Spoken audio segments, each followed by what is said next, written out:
Andeko Kimbangu c'est luzi tout ce qui était na Katibino.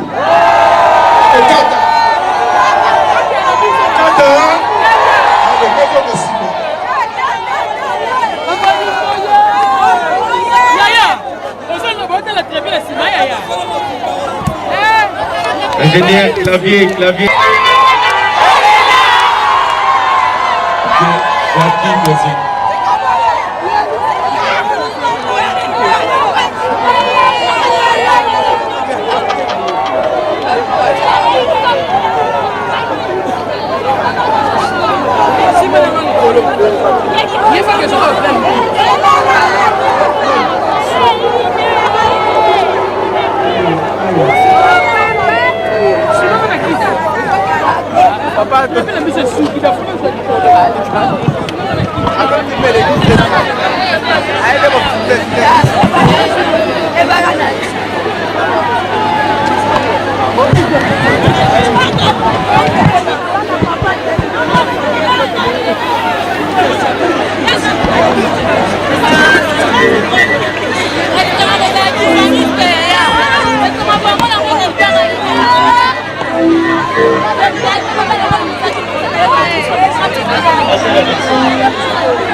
Bandeko toyo karamalam.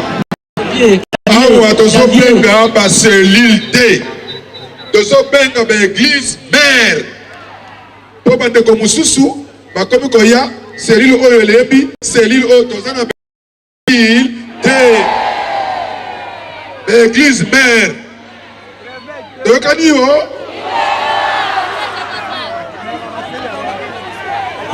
Bote ba ndeko nyonso bozuli bakuya kolela biso na ntango oyo bozali bongo en direct na palais du peuple esika wapi ezali bongo organisé culte na tina ya kimia pe alliance ya République démocratique du Congo pe États-Unis d'Amérique ndena yango ba bengisaki bongo ba Mangomba République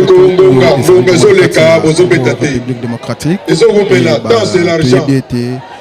Lingomba ya Tata Simo Kimbangu ezali moko ya Mangomba oyo ezali bongo ebotami na kati ya mboka ya Congo pambate toyebi na bolamu wete Papa Simo Kimbangu uta bandaki mosala na 1921 le 6 avril kino lelo yo lingomba na ye ekokisi bongo mibu kama to 100 ans ndenge tolobaka bongo na lokoto ya français ndena yango église kimbangiste ezali bongo représenté awa na kati ya palais du peuple ndenge bozali kolanda ba benge bongo bandeko na biso ya groupe gaki bangonde bako prester pona kokomisa mokolo malelo bozala bongo partager bo liker po ete tozala bongo makasi na kati na live na biso tolanda gaki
Kolo Yesu bombanga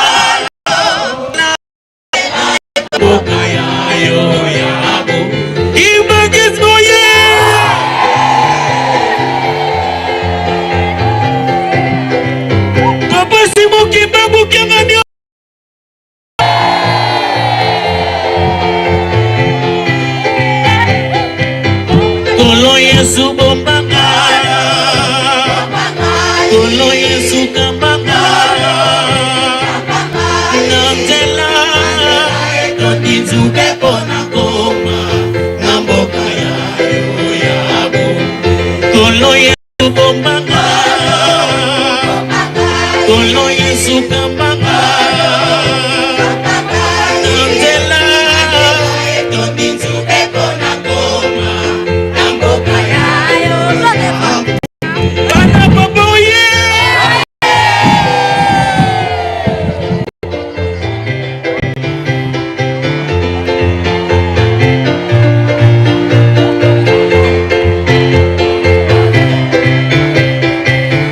kolo bombanga kolo Yesu kambanga nzela tondi nzube pona koma na mboka ya yo ya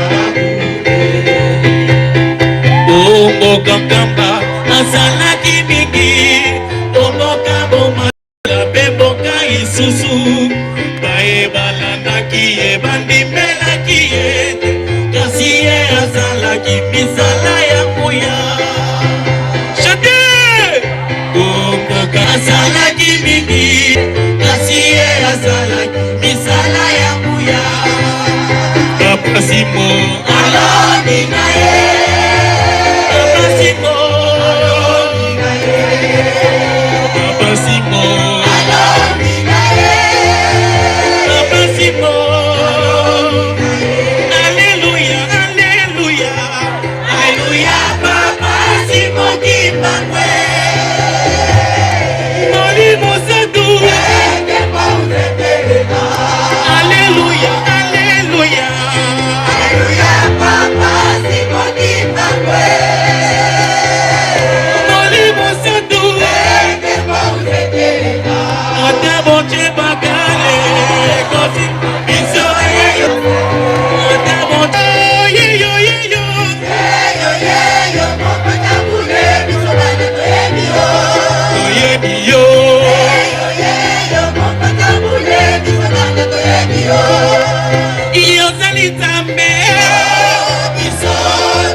Mosusute mobele yo Kimbangu o papa simo molimo satu o papa simo molimo satu Mosusute mobele yo Kimbangu Mosusute mobele yo Kimbangu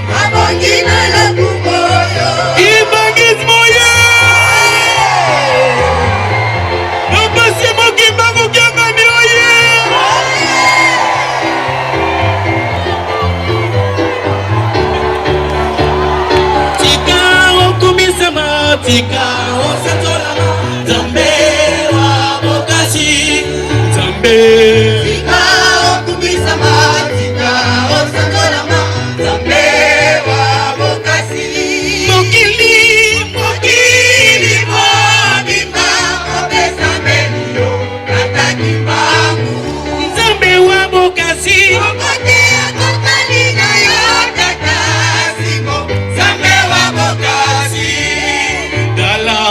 Wakili mo bimba mo pesa melio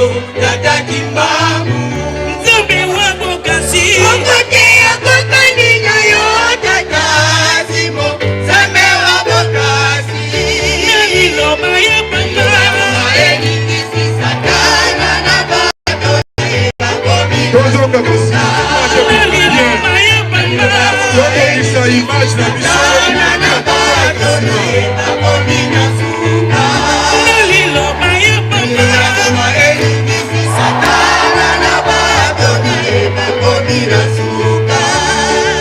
mokili mobima mozangi kimia mokili mobima molele pai na yo yo nzambe ya mawa yo tonda na nguya kitisa kimia na yo tosepela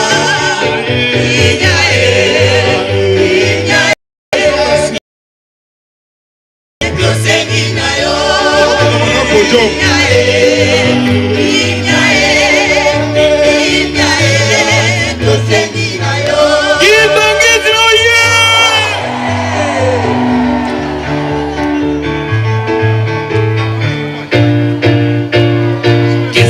yane mutima yani mwene nzambame yani ukunke banga fuku ye mwini haleluya Kimbangu kanganisa misina kani yandi nzambi ya zinzambi okembo haleluya Kimbangu kanganisa misina kani yandi nzambi ya zinzambi Kimbangu moya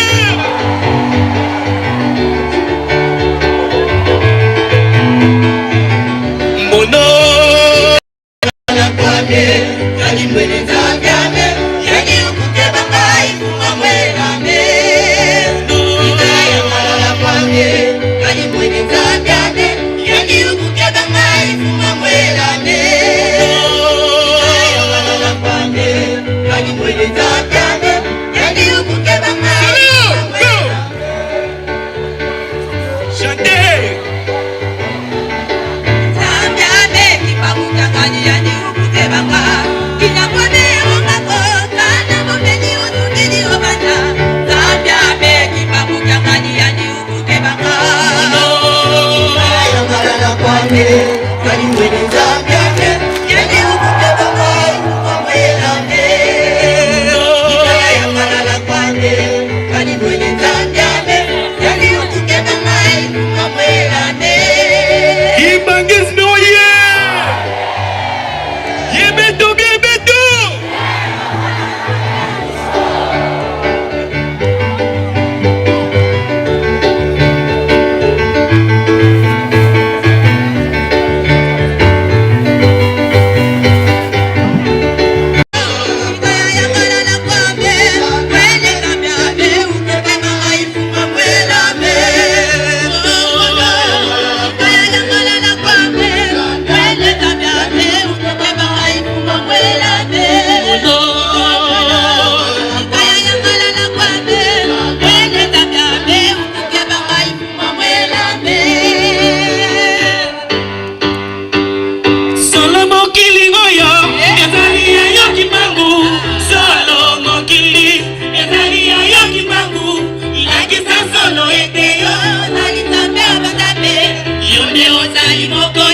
no Bongina tembo tokumisa yo solo yo bongina lokumu toyepela yo bongina tembo olongi solo olongi mokili olongi mokili olongi mokili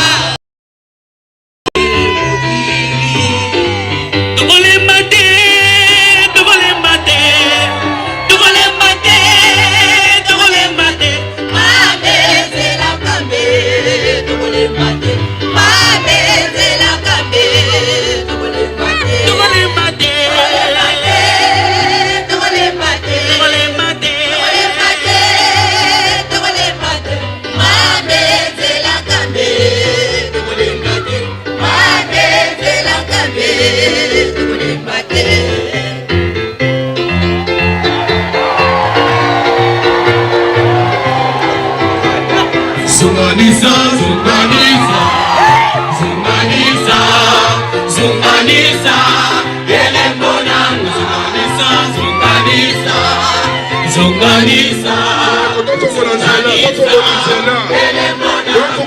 bisika wana batozoleka pete.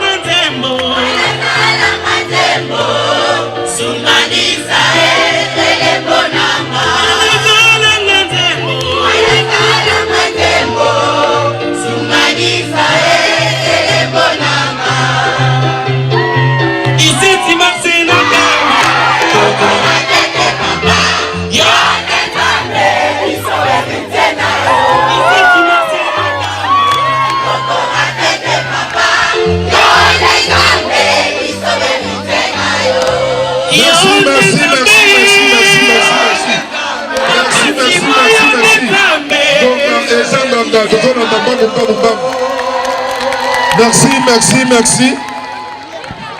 Tosengi na église Tata Onda le karamwalo mbamu na bato na ye.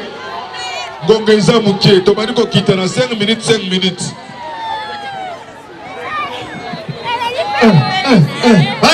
Barekise to pusani bana Tata Onda to pusani. Bana Tata Onda Yenge matoto! Yenge matoto! Yenge kusulu! Yenge kusulu! Yenge matoto! Yenge! Yenge! Kambo ya chitu sukwana ituvana! Wamungu tulendo! Kambo ya chitu sukwana ituvana! Wamungu tulendo! Wamungu tulendo inani! Izani!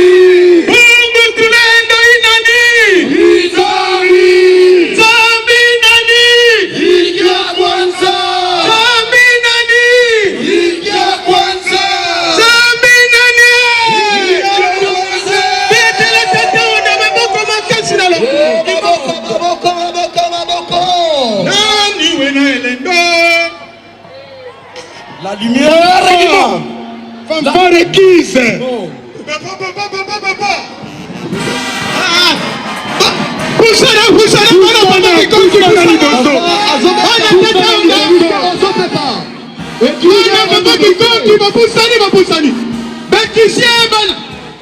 Bana papa Dieu merci qui conquête poussani. Bana nyonso ya Tata Onda. Ekisia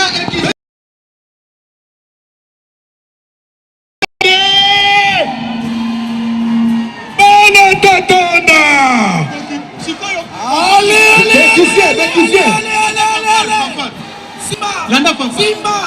Simba.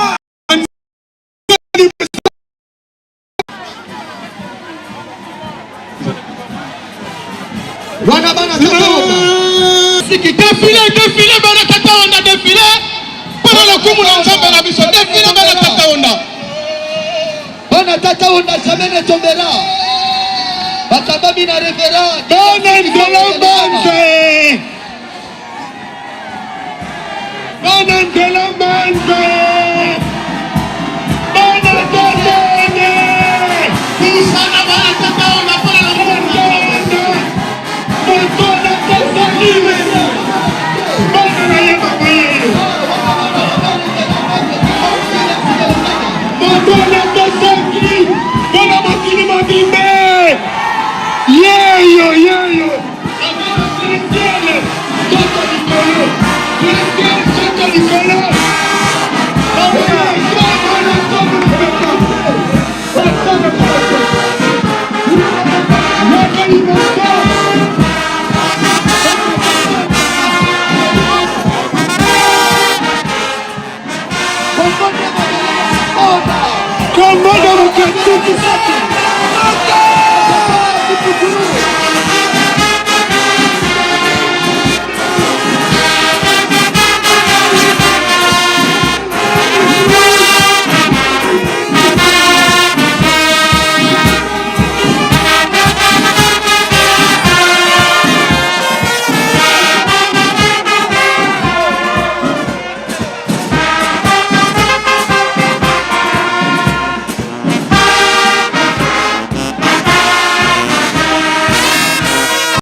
Sont déjà là.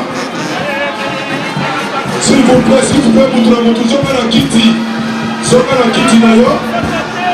les excellences sont déjà là parmi nous. L'ordre, s'il vous plaît.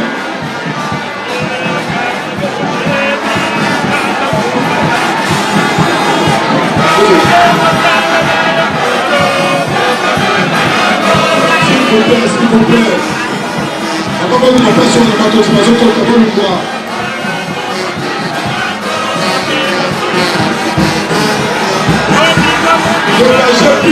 Dégagez piste.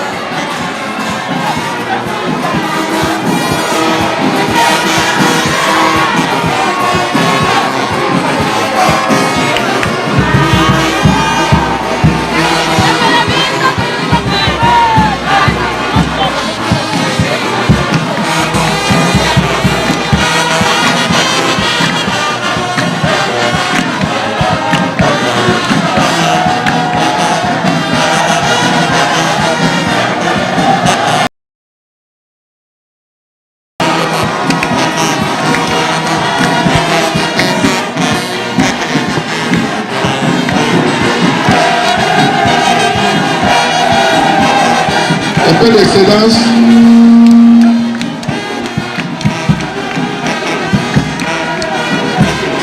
Les excellences sont là parmi nous. Un peu de patience, s'il vous plaît. Nous allons continuer avec notre ambiance. Merci, merci, merci.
ndenge tolobaki na bino na ebandeli ete tozali bongo awa na kati ya esplanade ya palais du peuple esika ebongisami milulu ya kokumisa nzambe na ntina ya relation to alliance ya kimia na bamboka e Congo démocratique du Congo pe États-Unis d'Amérique.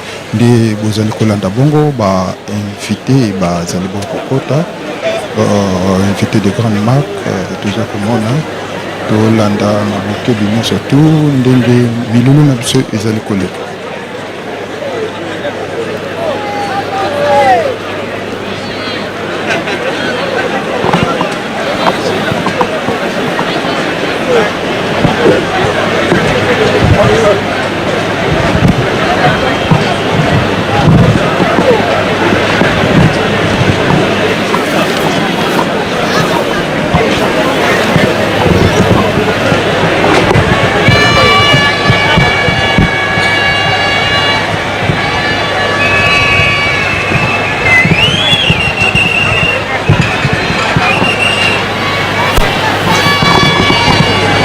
Cher protocole, mettez un peu de l'ordre là-bas, là où vous êtes. Mettez de l'ordre là-bas où vous êtes. À cause de Bazo Betakabatou, les hommes à la montée.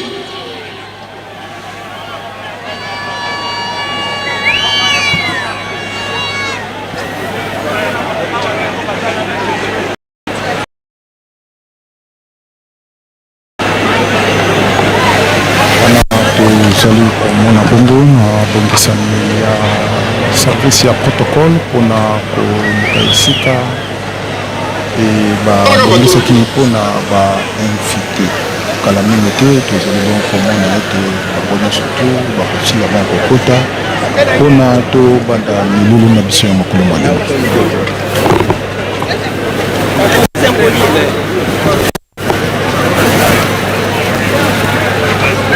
Pas les photos, dans ma photo,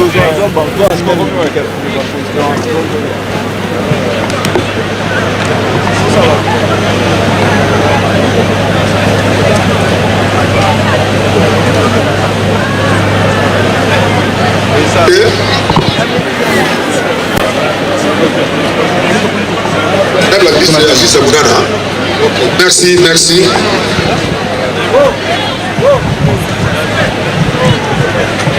Nous avons la madame ministre Aziza Mounana qui est parmi nous, il vient d'arriver Nassi. Merci, merci, merci son excellence.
le bienvenu, Excellence.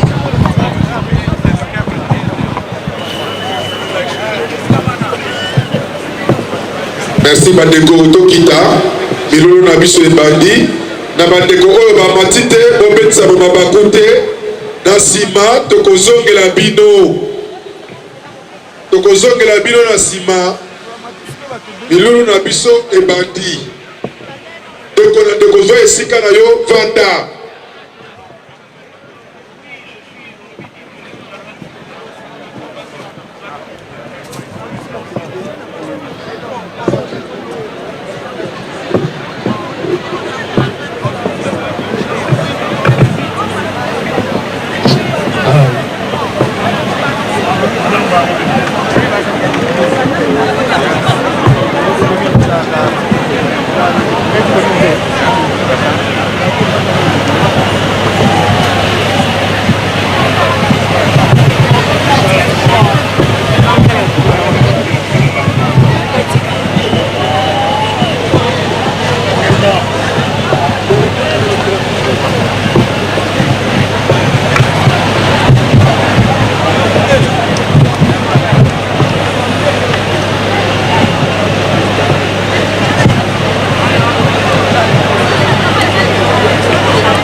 L'ensemble, alléluia.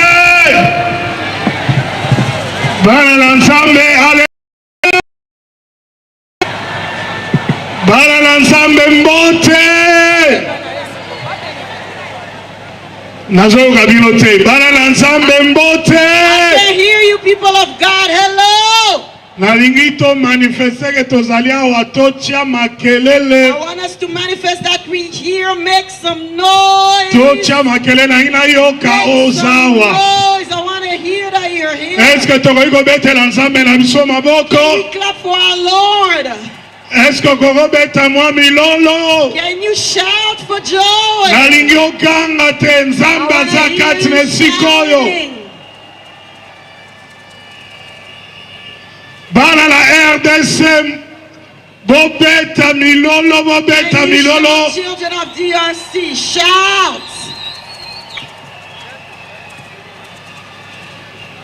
Toliko kulisa nzambe. We want to worship God. Na yeko sangisa biso na mukona lelo. I want to gather all of us here in this place. Toliko kulisa nzambe. We want to worship God. Na kosala makaminene po na mboka na biso. For he has done great things for our country. Yango na lingi na yebisa yo to salelo mongo ya motuya. That's the reason why I'd like to tell you that we want to do something. Biso nyonso to telemi all of likolo. us are standing where we are. Tozimwa minute muke. Take a little bit of time. Yakobeta maboko kokanisa bandeko na biso bazana este. The Lord and thinking of our brothers and sisters in the East, all those who had died during the fight, all the families that knew we are going to glorify God, thinking about our brothers and sisters. There is a victory at the gate. 1, 2, 3, let's go for the Lord.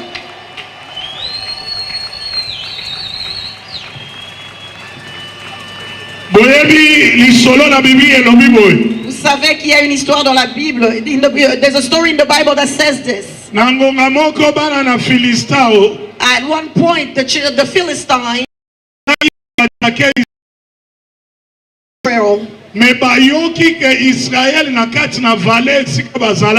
however, they heard that the Philistines in the valley where they were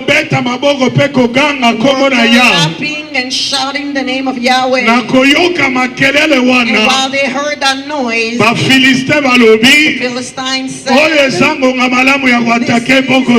good time to attack that country. When they start clapping that way, it shows that their God is in their midst. They will have even more nalingi obetela nzambe I maboko will clap for lokola God, mokonzi the Lord of armies. soki akoti makambo oyo Comes into the man. tozali balongi We are betela victorious. nzambe no maboko Clap for you, God. lokola yawe nzambe mokonzi na Because mapinga God is the Lord of hosts. na bavictoire nyonso ezalaki And all the oyo victories ezali of this victory nawe ezoya and this nalingi tobetela nzambe I would maboko like for us to clap for the Lord. wana ezalaka deja bato bakobeta maboko bango te fo bolanda na bitobeta maboko Let's clap for the lokola Lord. arme na Très chers auditeurs et auditrices, internautes, et bienvenue à Palais du Peuple, na esplanade de Palais du Peuple, pour la culte écuménique oyo ezali kosangisa mangomba manso ya République démocratique du Congo, na occasion ya visite éclair. Il y a délégation et outils na États-Unis d'Amérique. Bango ba yokaki était République démocratique du Congo ezali mboka ya losambo penza na ba accord de paix oyo République démocratique du Congo et kenaki kosigné na mboka États-Unis d'Amérique ndetina e wana ayambi bapaya mpe asengi ete esengeli koyamba bango na losambo. Na losambo netina ewana, l'église Kimbangu étant église traditionnelle et une église patriotique, et le chef spirituel papa Simon Kimbangu Kiangani a senga kete bana na nyonso ya église Kimbangu ya villa Kinshasa tokoka koya awa na explanade ya Palais du Peuple pona losambo na tina mboka na biso. Toyeba ite délégation ya église Kimbangu ezali conduite na le président du collège exécutif national, le révérend Mududu Ndopaolo Koveil ndebiso banso tozwamani awa tokosenga ete tolanda manso wa programme nyonso nekolekela la prière ezali pona kosenga paix na mboka na biso, un culte d'action de grâce ezali organisé awa nde tout de suite là programme ezali kopanda après l'ambiance au aussi ko vivre tokosenga na bino ete bolanda comment ba événement topé ba activité koleka wana tomoni modérateur azali ko annoncer programme ne koleka et peu à peu petit à petit tokomona ba intervenant oyo ba koleka oyo oko bazala programmer tokolanda programme ne kozala et papa Simon Kimbangu ayaki pona kobikisa mboka oyo ye aloba ete mboka Congo ekoki kokabwana te atako bato bayei pona koluka kokabola mboka Congo ekoyoka bwana te nde tango nyonso bakobenga lingomba Kimbangise kobenga mabisika nyonso tokorepondaka présent tina ewana tomoni défilé ebandaki na centre d'accueil obanda centre d'accueil ti Palais du Peuple sous le rite ya Faki Fluki ebandimi bazalaki kolanda sima elongo na batambolisi elongi ya tata Simon Kimbangu liboso pona kotalisa ete indépendance ya mboka oyo souveraineté ya mboka oyo papa Simon Kimbangu nde mutu apesaki yango tozali libre esengeli biso to défendre cause ya mboka na biso partout oyo bakotraite problème ya Congo biso bakimbangise tozala présent pamba te likambo ya mboka oyo ebanda na tata Simon Kimbangu tina ewana omonaki photo ya papa Simon Kimbangu ezali et emblème du Kimbangu. Merci avec papa Landu Alfonso tolanda comment bilili nyinyo somanso ezali koleka. À vous de suivre.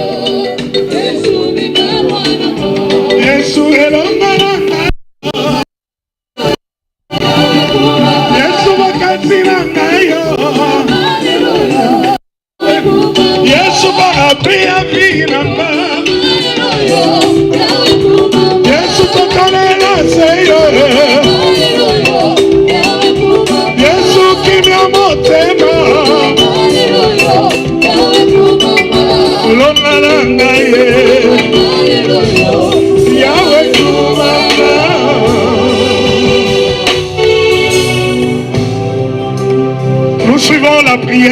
avec l'homme de Dieu, We're going to pray with the man of God, Pasteur Bantimba. Pastor Bansimba. Il est le coordonnateur national He's the national coordinator de la maison africaine pour de l'intercession de la prière. for the African House of Prayer. Tolandi Libonde. Let's pray.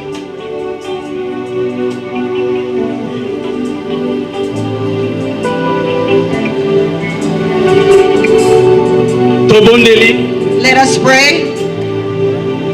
Père éternel, Eternal Father, tu es un Dieu vivant, un Dieu puissant, un Dieu merveilleux. you are a God who's alive, powerful, and wonderful. C'est toi le maître du temps et des circonstances. You are the master of time and circumstances. C'est toi qui as rendu possible cette rencontre. You are the one who made this gathering possible.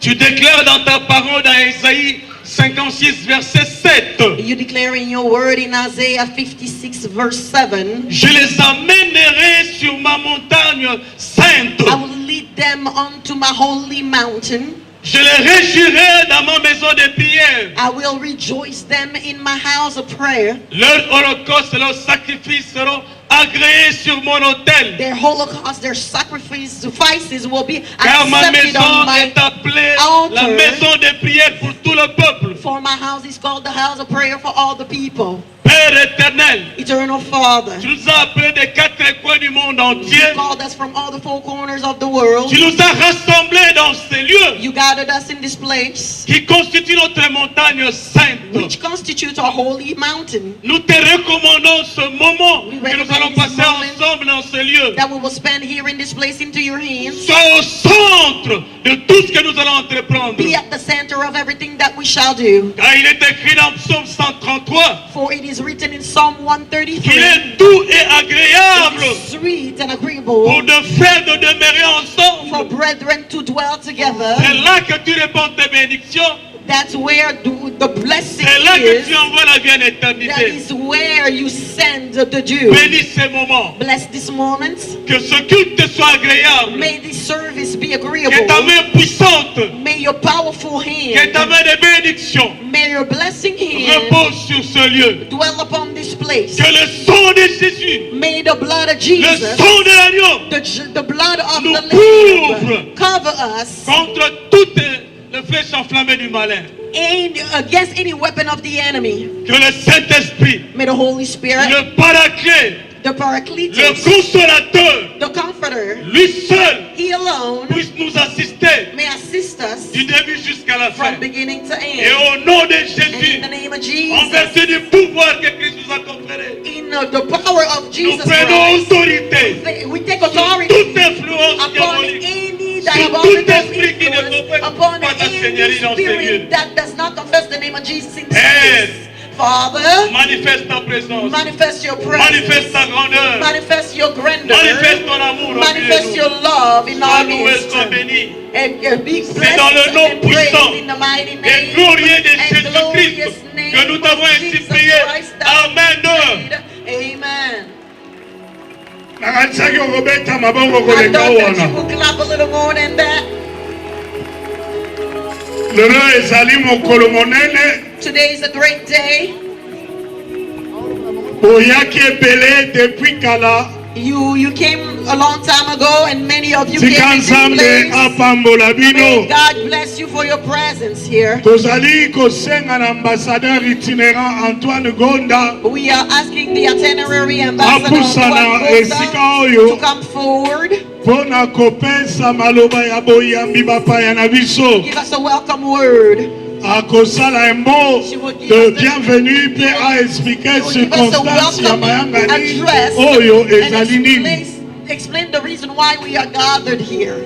Ya azali koya, He's coming forward. tika tobetela ye Can you maboko mpe to encourage encourage ye. him by clapping our hands?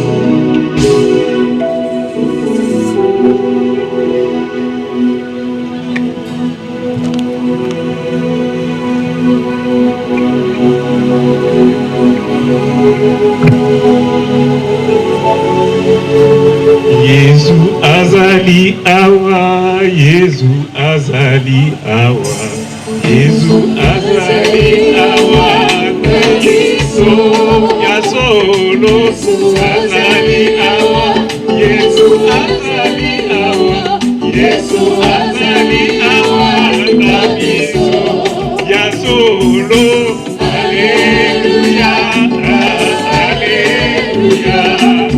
Alléluia, Jésus. Alléluia, Alléluia, Alléluia, Jésus. Merci, merci, merci, merci. Il est dit que celui qui chante prie 2 fois. It is said that whoever sings prays twice. Azali koyemba. Whoever prays or sings prays twice. Today we're here parce que tango mokonzi ya mboka aganyaki nani ya élection, because when the president won the election, adesidaki que he decided that il fallait adédier mboka oyo na Nzambe. He needed to dedicate this country to God. And when he dedicated the country to God, alobaki ke akosala stratégie ponate politique diplomatie Nzambe azala na liboso. And he said that he will do everything that he needs to do so that God may be in the forefront. Then we'll have diplomacy and politics. C'est comme ça que it is how he gave me the opportunity ambassadeur itinérant, when he appointed me itinerary ambassador, alobi que nalingi au conduire diplomatie religieuse, diplomatie ecclésiastique. He said he wanted me to lead spiritual diplomacy. Et asengaki que banganga mibale ya Nzambe o baza na présidence and he had asked for the 2 pastors who work at the president's office to accompany me. Azali na département ya changement ya mentalité et he created the department of the change of mentality. Et atiaki ba pasteur mibale, pasteur Jacques Kangudia. He placed 2 pastors, Pastor Jacques Kangudia and pasteur Jacques Kambala Chilombo. And Pastor Jacques Kambala Chilombo. To accompany us. Il y a pas longtemps, vous monaki que tozalaki aux États-Unis. Not long ago, you saw us in the US. Parce que il fallait que tozoa siège comme membre non permanent dans le Conseil de sécurité. Because we needed to take our seat as non-permanent member of the Security Council. Malgré victoire wana politique et diplomatique, na ministre d'État et Affaires étrangères, naba diplomate nyoso. Regardless of that diplomatic and political victory through the Minister of Foreign Affairs and all other ministers involved, président de la République alobaki que ce n'était pas assez. The president thought that it wasn't enough. Alobaki te soki totali 30 ans de guerre, ça suffit. And he said 30 years of war is enough.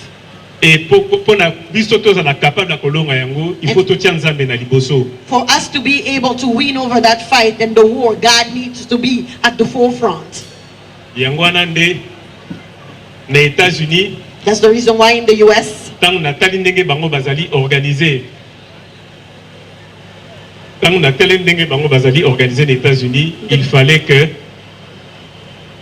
au niveau de la Maison Blanche, na constataki que bazalaki na bureau ya foi. The way I saw the US organized, and I saw that at the White House they had created and put in place a Bureau of Faith. Que President Donald Trump atiaki kuna. That President Donald Trump had put in place there at the White House. Soki ye mokonzi ya makasi kuna azali kondima Nzambe. Ebomo biso ndenge lobi President Tshisekedi. Such a powerful president is able to accept God and put him at the forefront. What about us? President Tshisekedi wanted to do the same. Yangwana ndie na kotala ndenge akosala ti finalement na lobi ke bango bazana ba congressmen ba député na bango bazalaka oya bandimi ya Nzambe, il fallait pe natali pa ina biso oyo ni na korai kosalisa nga pona te tolonga etumbana In the same way, I saw that the way they were organized in the US, they have congressmen that are children of God, and they use them to work spiritually for victory. And I needed to see and look in our own country, those who are children of God in parliament as well. Yangwana na bengaki honorable Eliezer Tambwe. That's the reason why I called Honorable Eliezer Tambwe. Azalaki na contact na pasteur na biso congolais à vivre en États-Unis. And so our brother, Honorable Eliezer, was in contact with a pastor, a Congolese pastor in the US. Justin Mouabo. Pastor Justin Mouabo. Penaye tolobite a ebisingai que azana contact na vice-président. Numéro 2, il y a bureau na ya fois na Maison Blanche. And Pastor Justin Mouabo told me that he was in contact with the second in charge of the Bureau of Faith at the White House. Donc tango ba accord ba yeko signer yango. And when they signed the treaty, accord ya paix entre RDC na Rwanda, the peace treaty between DRC and Rwanda, na supervision États-Unis, under the supervision of the US. I know that there was a lot of noise around it.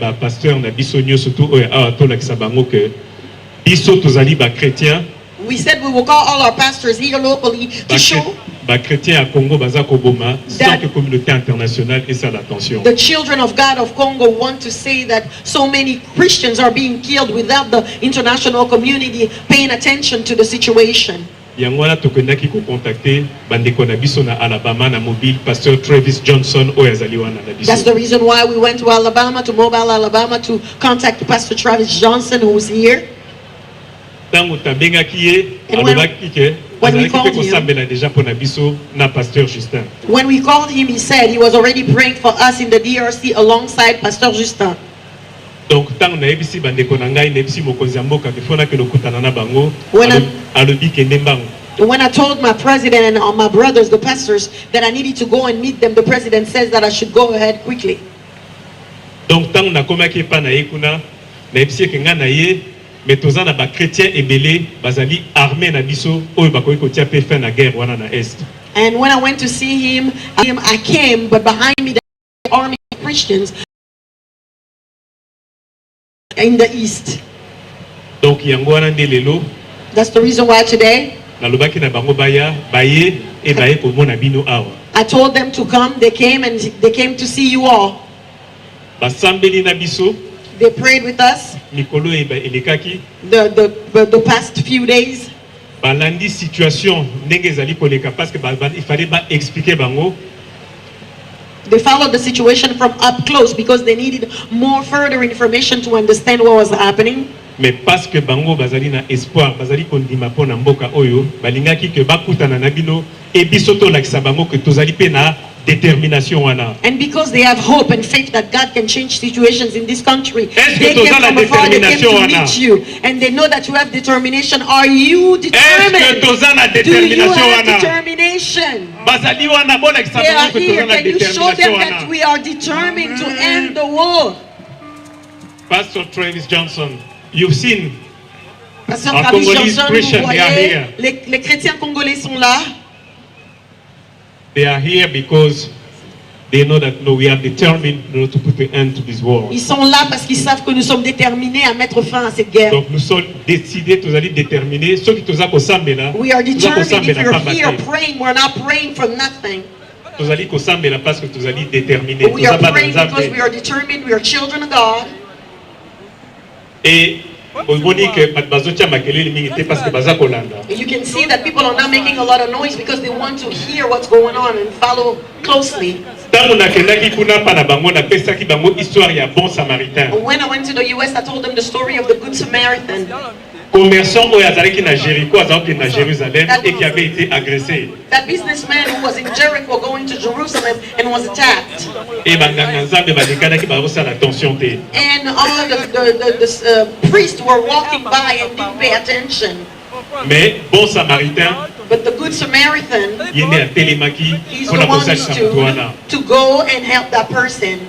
And I told them la République démocratique du Congo, n'est pas un État en faillite. I told them that the DRC is not a state in bankruptcy. Bato bazako sekabiso toko telema. Those who are laughing at us will see us rise again. Bino bojoué rôle ya bon samaritain. And you played a role as good Samaritans. Et au moni awa que biso pe tozali ba chrétien, et tozali ba premier chrétien. And you see the many people who came here are Christians, and we are the first Christians on the forefront. Et espoir ezali. And there is hope. Parce que oeza kolekana na est mutu moko te azali awaza kondima yango. Because whatever is going on in the east, no one here is happy with it. Okutanaki na ba membre ya gouvernement. You met the members of government. Ministre ya Affaires sociales azali kutu awa. You met the Minister of Social Affairs who is here with us. Ministre humanitaire, ministre ya nani ya genre. And the Minister of Gender and Humanitarian Rights. Our first, our Prime Minister, she's following also. The head of state is following what's going voilà on. Notre armée. This is our army. C'est cette armée ici qui mettra fin à cette guerre this parce que nous croyons en Dieu. That will end this war because we trust in God. But I'm not hearing you clap. Are you in agreement with spiritual diplomacy or not? Mais pasteur, faites-les comprendre que faites vibrer un peu les enfants de Dieu pour que nos frères américains puissent te rendre compte que le message qu'ils vont pouvoir délivrer, ce sont des messages qui donnent aux enfants de Dieu. We want our American brothers to understand that the message that they will deliver will be delivered to true children of God who are here. Je repasse la parole. I give back the floor au pasteur Jacques to Pastor Jacques Kambala Chilombo pour nous bénir. To bless us. Amen. Masolo kayote. Amen. Bekopesanga mikolo ngeza na bomoi ekene musika eza na makasi fungolelanga mikolo na komifo. Amen. Awa basana nzambe msuba zozo esika na lingi tozwa mwa minute muke ya kokumisa nzambe. While some people are still arriving here, we will take a few minutes to worship God. So our guests that bana ya Congo, bandimi ya mboko yo, bayebi ndenge bakumisaka nzambe. Eske siko zwami okobotelema, toyemba elongo na bandeko bazokamba biso na miziki, tosala louange monene liboso na nkolo, mpona bitumba azolongela biso, mpona bolamu na ye na tia na mboka na biso, mpona ye nyonso ezoya lobi, tokeye longo na bayembi. And let us sing together.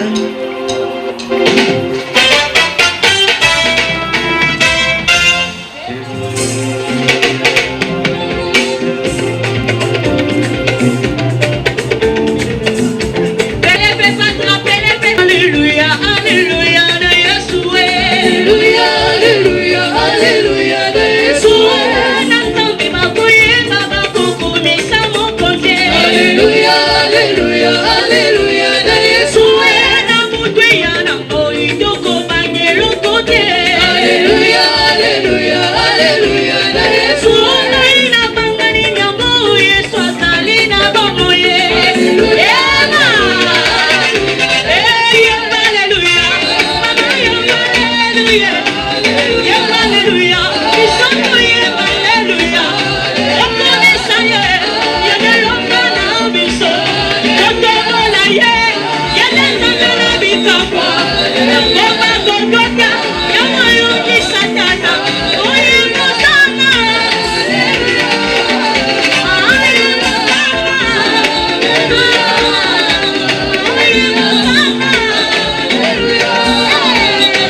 totikali kaka na mulunge wana.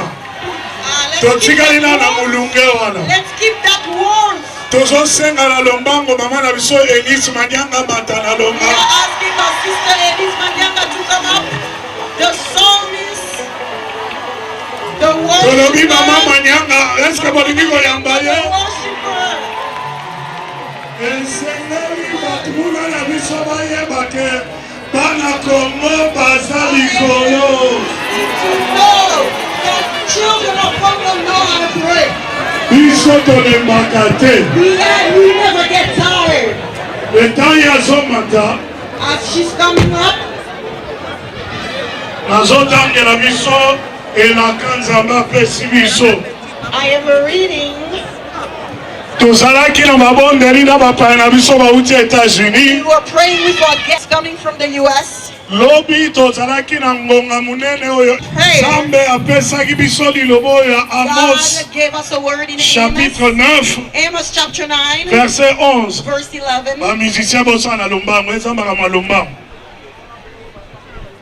Eloba biboye. It says this: En ce temps-là, in that time, je relèverai de sa chute la maison de David. I will bring down the house of David. J'en réparerai le brèche. I will lift up the house of J'en David. redresserai le I ruine. will fix its walls. Et je la rebâtirai comme elle était autrefois. And I will rebuild it as it was in the Eza past. maloba Nzambe apesi Those biso are the words that the Lord na gave ntina us na for the RDC. DRC. Oyo akanaka likolo na ntango. The matter of Ezali time, Nzambe. circumstances is Eloko God. na ntango Nzambe akanaka asala. And when God decides to perform, Akendaka na eloko etape na etape. He goes step by Eloko ya step. liboso The first thing, abandaki korebatir mentalite ya started Congolais. to rebuild the mentality Tolongwe na of mentalite ya baumbu. Tokoti Antoine Tshisekedi Tshilombo. President Felix Antoine Tshisekedi Atia Tshilombo. kombo esika kombo ezalaki kolobama te. Our name wasn't Bazango loba being mentioned anymore. tobundisami. They were saying Balobi they were Kongo fighting eza na against bitumba. us. They were saying Me bitumba Congo na is nani? fought against, but Nani fighting against azobundisa who? biso? Who is fighting you? Mokonzi ya mboka azwi courage. The president took on Atangi kombo courage. ya Rwanda. He listed Atangi Rwanda. kombo ya banyonso baza na nsima na All ye. those behind Banda wana Rwanda. Kongole alamuki. And from that moment on, Nalobi betela Nzambe na yo maboko. for your God. Siko tozoyemba po akangi akotelemisa Because we are singing now. akotonga Because he will rebuild. akoboma baoyo bazali kobebisa mboka akofungola banzela toyemba lokola bato baza bansomi toyemba lokola bato baza na bilaka toyemba lokola bato bazosimba bilaka. Mama Elise akumbi biso azali na 10 minutes azomema biso liboso na Nzambe. Tokei elongo na Mama Elise.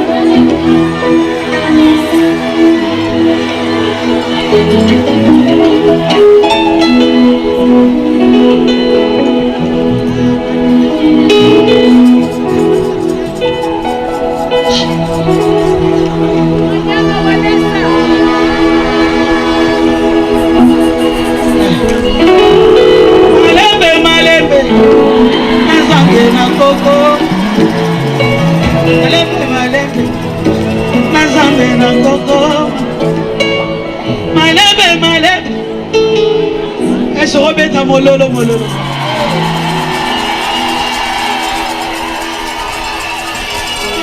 Bakongole bazawa. Esobetela Nzambe mololo. Ebisa voisin. Malembe, malembe. Slowly, slowly. With God, I will reach my destination. Nayo gayote. Malembe, malembe.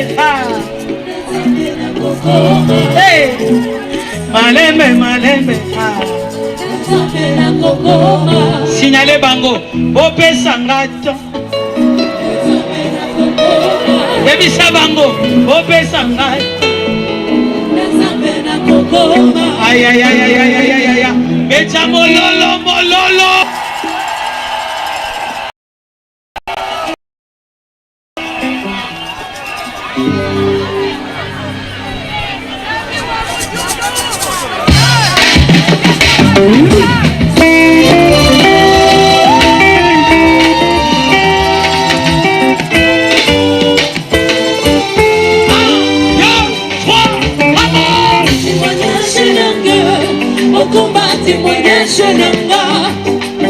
Témoignage nanga, okoma témoignage nanga, témoignage, témoignage nanga, okoma témoignage nanga, témoignage, témoignage nanga, témoignage, témoignage nanga.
makasiranga esuke consolation visible Yesu osalinga bolamu ekebele alongolanga sonye alongolanga na pasio chikana yemba yo Yesu chikana matisho Yesu onima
And after receiving the news from our guests, we will go back to singing and worship. Just one song.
mobimba na mosala kitoko bazosala. All the beautiful work she and her team are doing. Yebisa moninga na yo nzambe aza malamu. Tell me God's good. Yebisa ye nzambe alingaka Kongo mingi. Say God loves Congo so much. Yebisa ye nzambe alingaka yo mingi. Say God loves you so much. Tonetoli ye na mabina. We celebrated him through our Tozonetola song. ye na loyembo mpe losambo. We are celebrating him through songs. Nazosenga bandeko na biso ya chorale la grâce bazala deja na nsima na ngai. Grace Choir be behind me. Na instrumentiste na biso équipe de base bozali bobeta a News Day. Bandeko na ngai tobosana te. Ezali mosambo. This is prayer time.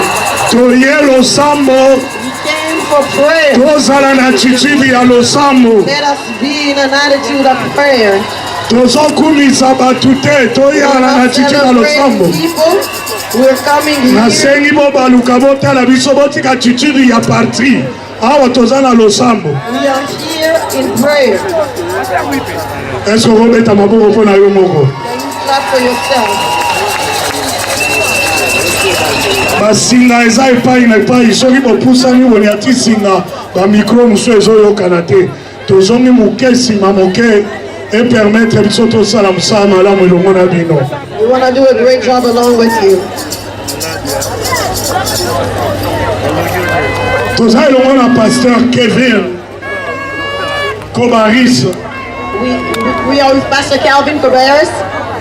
Azali moko ya baye bauti na États-Unis na bureau ya kondima konzamboga États-Unis tobengi Donald Trump. He's one of the men of God who comes from the Bureau of Faith from the White House with President Donald Trump. Akomema biso na mwangonga libondeli kokumisa He will Nzambe lead us in a little time of prayer to worship pona God projet ya Nzambe for the project of God, pona RDC na États-Unis elongo for the DRC and the U.S. together, na nyonso Nzambe asali ti sikoyo and everything that God has done up until na now, oyo azobongisa lobi and what He is planning for tomorrow. azokumba biso tobongisa mitema He is leading us to prepare toba our na hearts koletola Nzambe. so that we can start lifting the name of Nasengi God. na biso tozala bomoko na esprit. I am asking us to be one in the Spirit. Ndeko Kevin azobondela azoloba. Our Pastor Kelvin will pray now. This is the day that the Lord has made. Let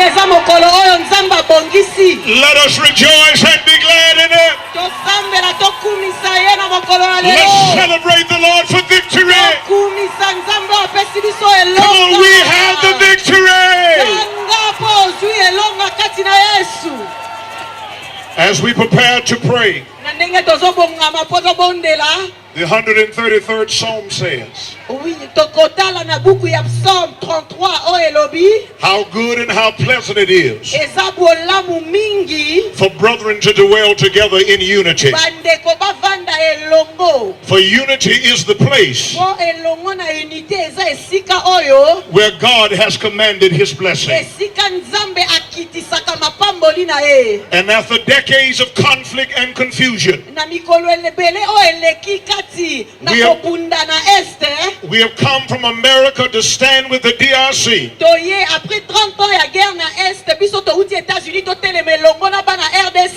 to declare that Jesus Christ is Lord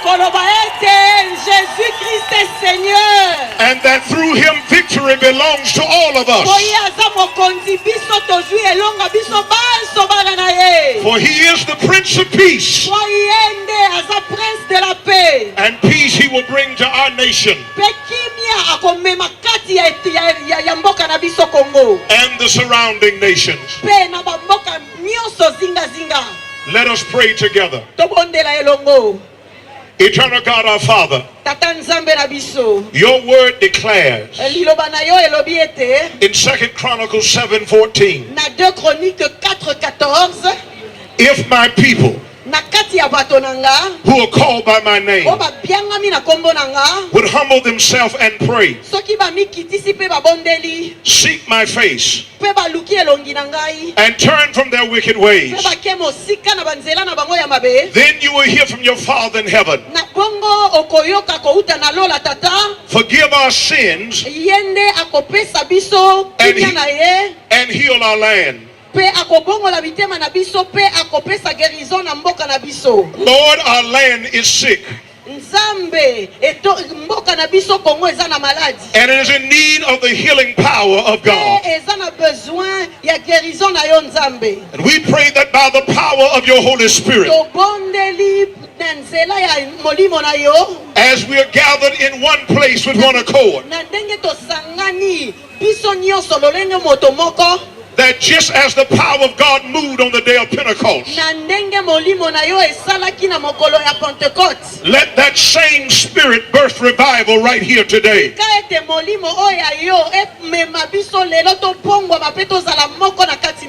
We come from America, standing in full agreement with the DRC, to lift up the name of the Prince of Peace,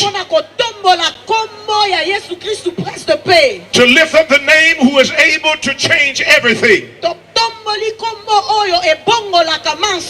And today, by the name of Jesus, we declare victory for the people of God.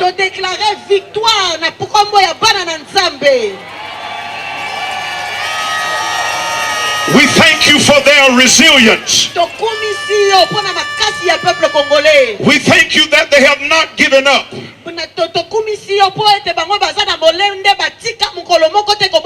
So now we pray that you restore, that you strengthen and revive,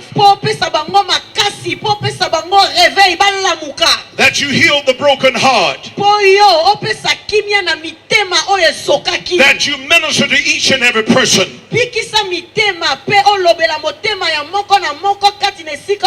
and that everyone would come to know you as their Savior and Lord. So Father, today I lift up this body of people, and I pray that you move upon us like never before.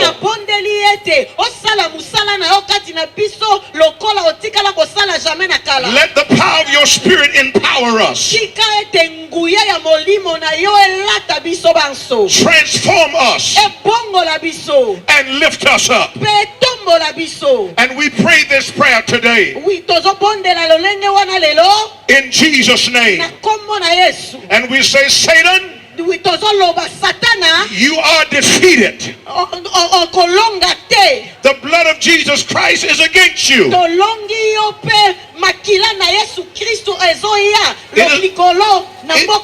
It is against all wickedness and violence.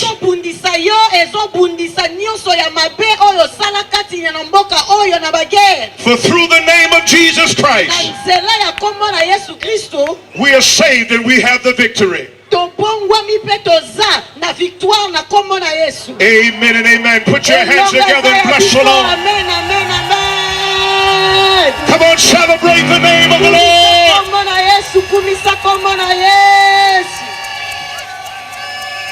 I would like to introduce one of my brothers and fellow colleagues.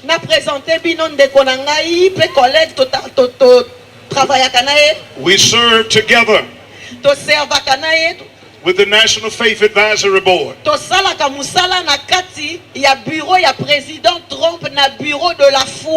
We work closely with our president, President Trump.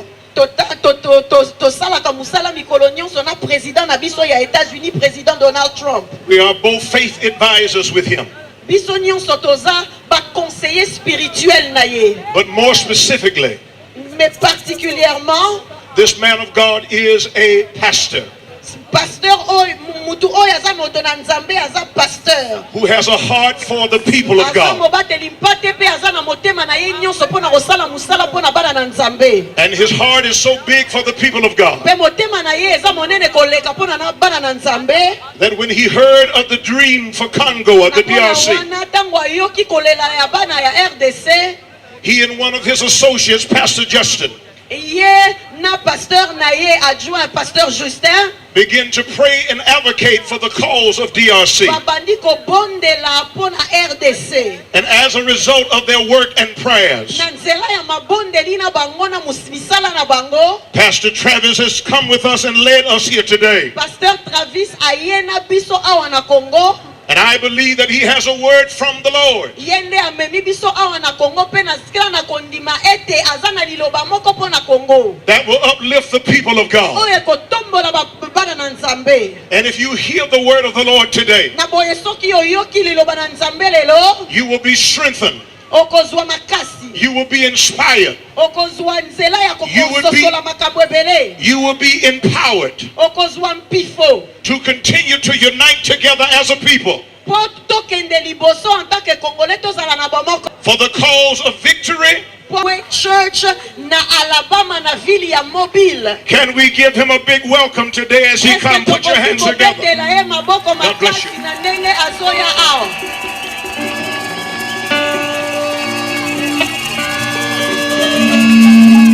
bandeko s'il vous plaît tozonga mwa nsima image na biso ebeba te tozonga nsima image bozobebisa awa.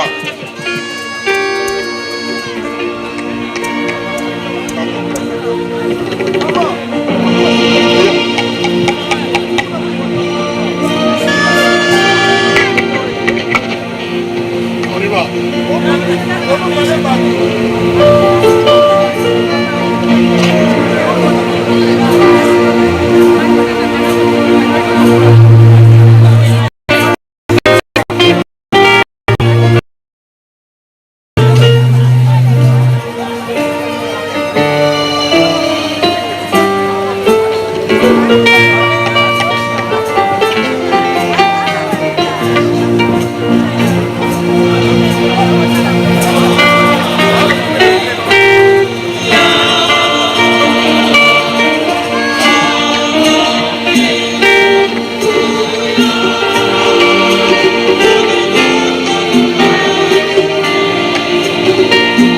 Est-ce qu'on peut en chanter ensemble?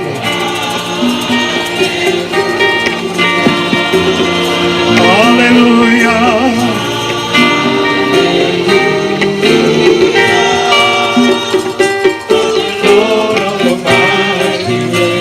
Est-ce qu'on peut le chanter encore une fois? Alléluia. You are holy.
Encore une fois, holy is the Lamb.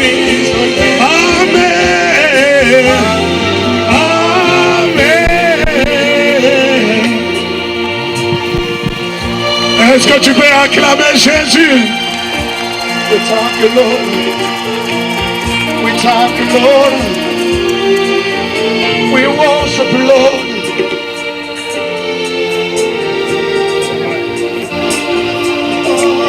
Hallelujah! Hallelujah! One more time. Hallelujah! Is there anyone in this place that loves Jesus? Est-ce que mutu moko na esika oyo alingaka Yesu? Is there anyone in this place that loves Jesus? Est-ce que mutu moko alingaka Yesu? Come on, lift your voices to the Lord. Tombola bongongo.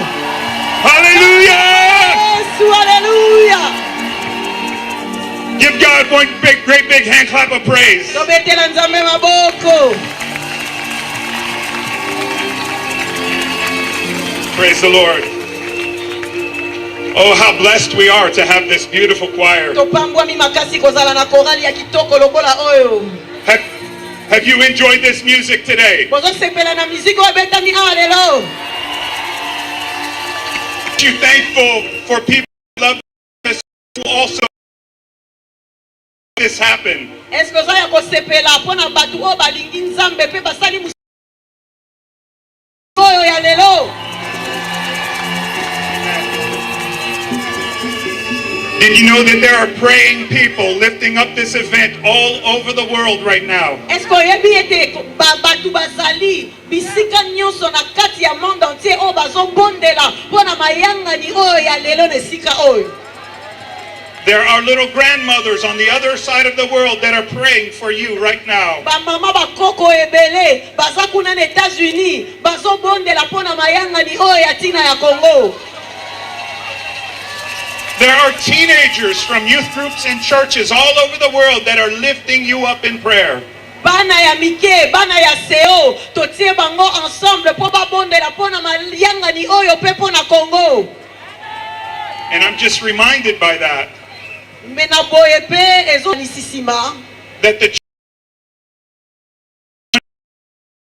etonga ya Yesu Kristo ezali kaka na esika moko te. But the Church of Jesus Christ is everyone who believes on Jesus, has confessed their sins, and is following Jesus. Kasi etonga ya Yesu Kristo eza esika kaka ya etonga na bino te place bozalaka na batima eza moto nyonso oyo andimeli Yesu kati na motema na ye bisika nyonso ezwi ye azokumisa kombo na Yesu. What I'm trying to say is that Jesus loves the DRC. Eloko nazolinga koyebisa bino eza Yesu alingi RDC. And you know what else? You know what else? Jesus also loves the USA. Nzambe pe alingaka États-Unis. Did you know that there is no place in this world that you can go where Jesus cannot find you? Oyebi ete eza esika moko te oyo kokokima pe kobombana bisika ete Yesu akozwa yo te pe akosimba yo te. If you live in the city, Jesus loves you. Soko ovandaka na ville Nzambe alingi yo. If you live outside of the city, Jesus loves you. Soki ba ovandaka mosika ya centre ville Nzambe pe alingaka yo kaka. You know, Jesus loves those who love him. But even those who are a long ways from Jesus, Jesus is pursuing them. Did you know the Bible says that while we were Christ died for us? Yes.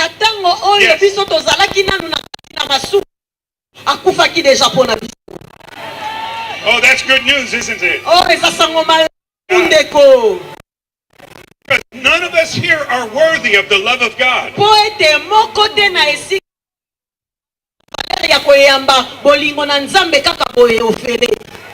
You can't earn the love of God.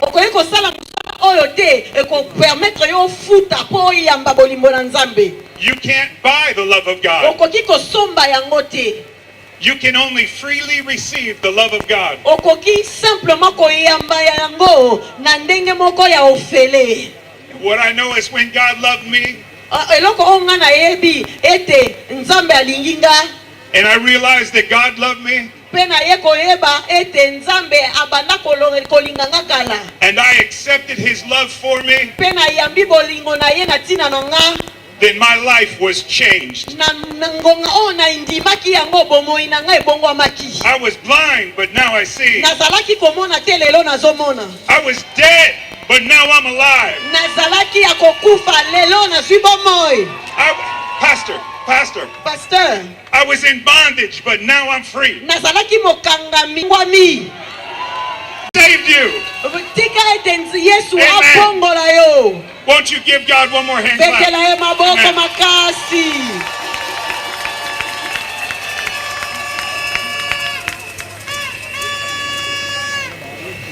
Listen, I want to say thank you so much to President Felix Anton Tshisekedi. Nalingi napesa matondo mingi na tina ya mokonzi na biso Papa Felix Antoine Tshisekedi.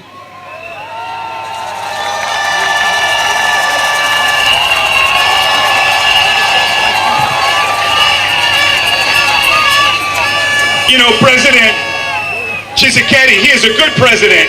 Oyebi President Tshisekedi aza president kitoko.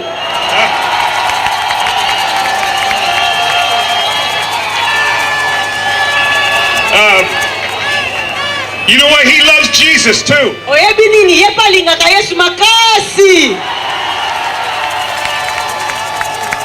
What a blessing it is to have a leader that loves the Lord. Tozana lipamboli monene na kozala na mokonzi oyo alingaka Nzambe.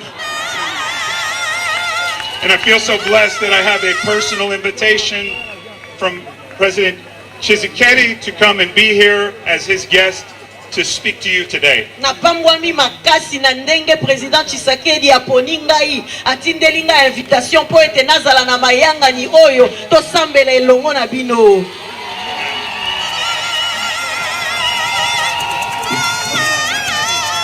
You know, it was almost exactly 6 years ago that President Tshisekedi met at the Stadium of the Martyrs in 2019.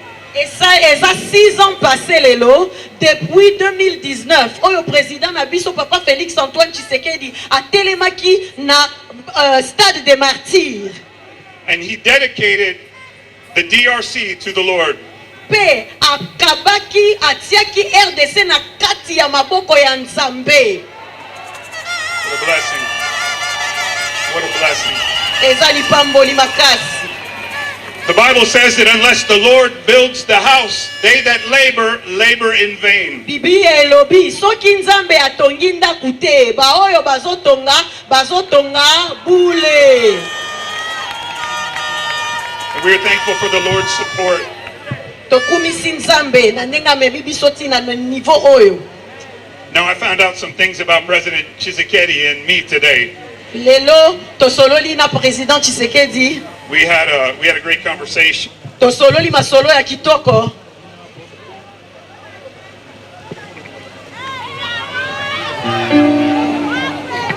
We spent some time together at the president's residence today.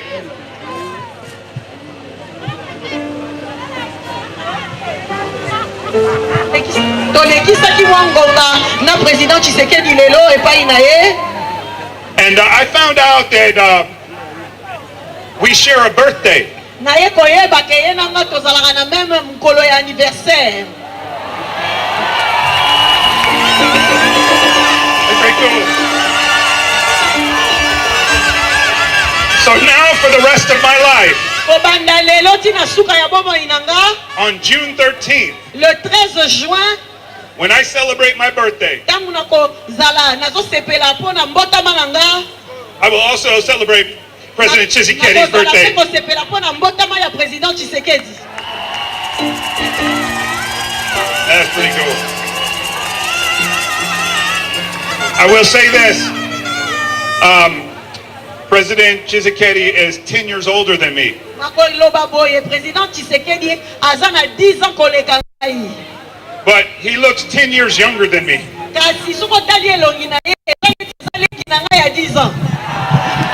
What is his secret? What is this? I pray too. I said, what is his secret? And she said, he prays.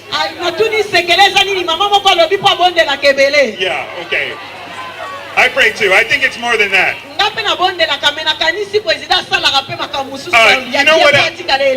You know what else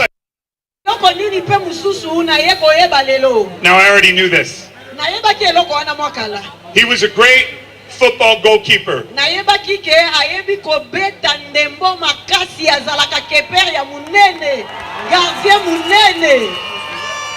And my son, where's my son?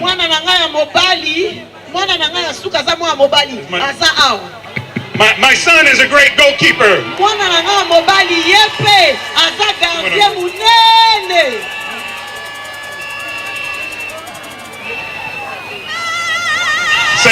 Say hello. What's up? Bonjour. Can we do that again? Let's do it again one more time. What's up? Bonjour. Man, you know how blessed I am to have my son Blake here with me in the DRC. I'm so blessed.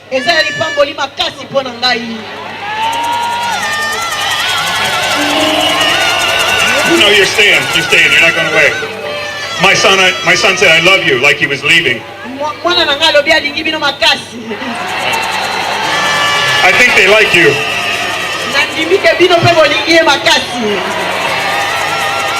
Also, one of my son's best friends is here. Would you like to meet him too? He was born in the DRC. Junior Muhubao.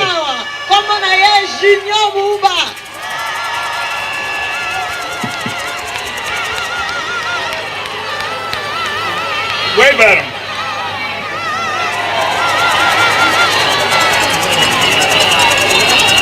Tell everybody hello. Jambo sana. Jina langu naita Junior. Na sasa hivi tuko hapa. Nasema tu Yesu yuko mzuri. Asante munatupatia hii fasi. Tunaweza tu imba. Na tunaweza dance. Na tunasikia musician ya mzuri na message ya mzuri. Nasema tu Mungu anakupenda. Na shie tunahitaji tupende Mungu. Asante sana. Hey, put some love on Junior and Blake. Come on, tell them you love them.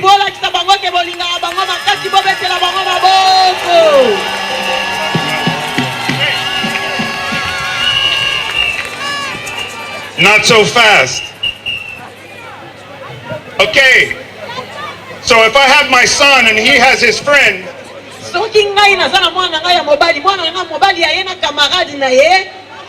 and my son is not hanging out with me because he wants to hang out with his friend, then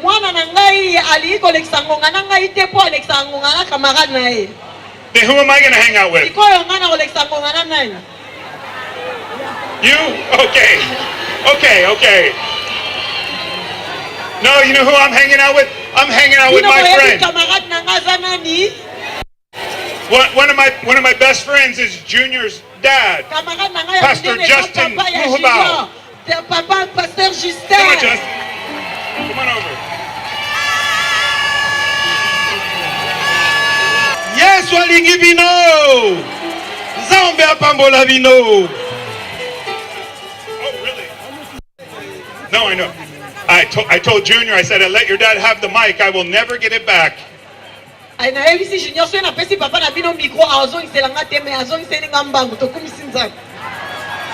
Oh, yes. I got to tell you something. Nalingi nayebisa bino eloko moko. This is a very important story. Lisolo nalingi nabetela bino eza lisolo moko important makasi. So look at me right here, okay? Otala nga bien tangu nazoloba. You got me? Bozolanda Okay. nga? In 2020, Pastor Justin came to my church. Na 2020, Pasteur Justin ayaki na église na ngai. He was pastoring a Congolese church in my town. Azalaki na etonga na ye ya bakongole na kati ya mboka o place tovanda kabiso na ye. This was in 2020 when COVID hit. O ezalaki na 2020 na periode ya COVID. And they were having difficulty with their building. Bazalaki na ba problème na bâtiment na bango. So Pastor Justin came to me and said, Pastor Johnson, I want you to be my pastor. Pasteur Justin ayaki epa na ngai alobi Pasteur Johnson nalingi okoma pasteur na ngai. And I want you to be my family's pastor. Okoma pe pasteur ya libota na ngai. I said, oh, I'm so honored. Nayebisi ye vraiment omemi nga mingi. The first time I met him, he was just a Christian brother. Mbala liboso nakutanaki na ye azalaki kaka mondimi. But now 5 years later, he's my family. 5 ans plus tard, My friend.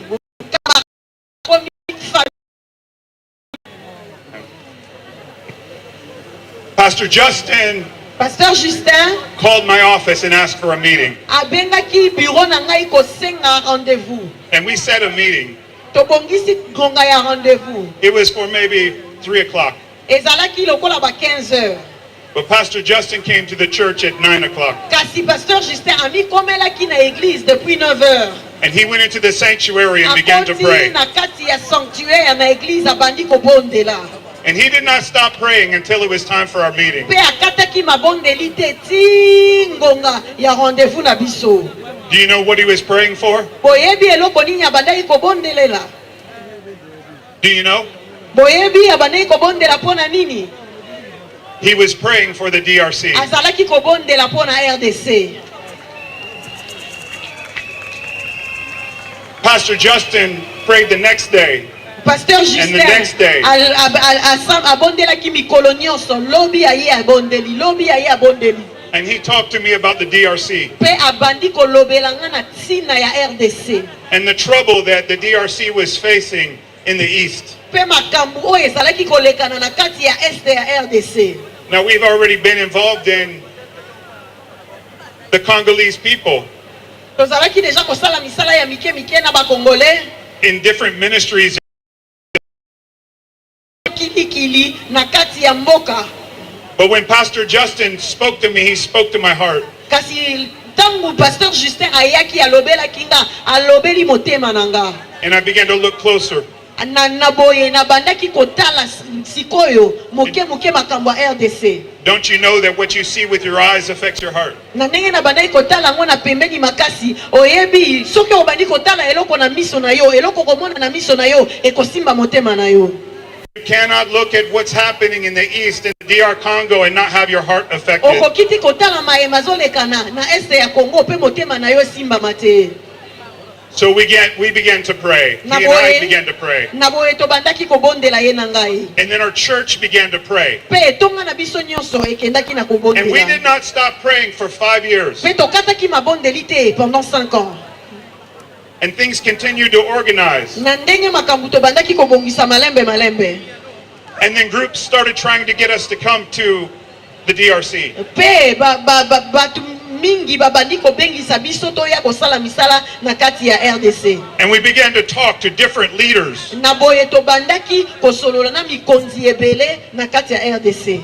And then President Tshisekedi sent his itinerant ambassador Anton Gonda. Na misala wana etindi président Tshisekedi atindela biso ambassadeur na ye itinérant Antoine Gonda to come to my church. Worship with us in the US. Pe abondela elongo na biso na kati États-Unis. And he asked me if I would come to the DRC. Pe na ndenge wana ambassadeur itinérant asengi nga soki nakokaki koya na RDC. And here we are. Na boye bomoni biso lelo awa. And we are so blessed to be with you today. Tozana esengo makasi kozala awa elongo na bino. Praise God.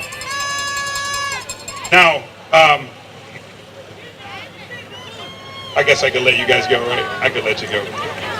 Hey, will you tell my friends goodbye, okay? Before they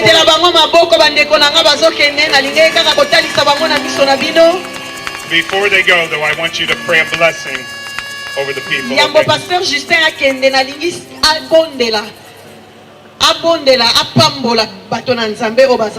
This man, Pastor Justin, has prayed for you, his brothers and sisters, for thousands of hours in my church. Pasteur Justin abondela pona bino bandeko na ye na RDC mbala mikolo nyonso kati na etonga na ngai. Would you bless the people now? Na utokotika ya pambola batu na Nzambe tata na kombo na Yesu. Toye liboso na yo kokumisa. Jesus, we come before you to celebrate. We came to elevate. We came to glorify your name. For you are God. You are not a son of man. For you to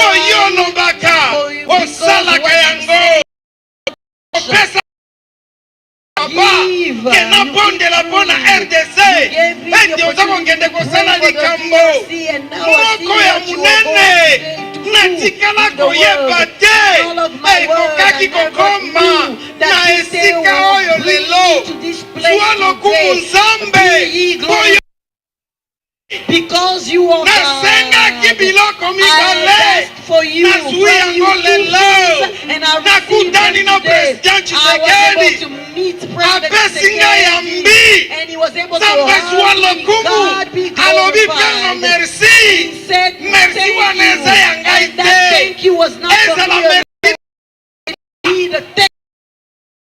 basali nga nazali the smallest kasi yo Nzambe oza munene tika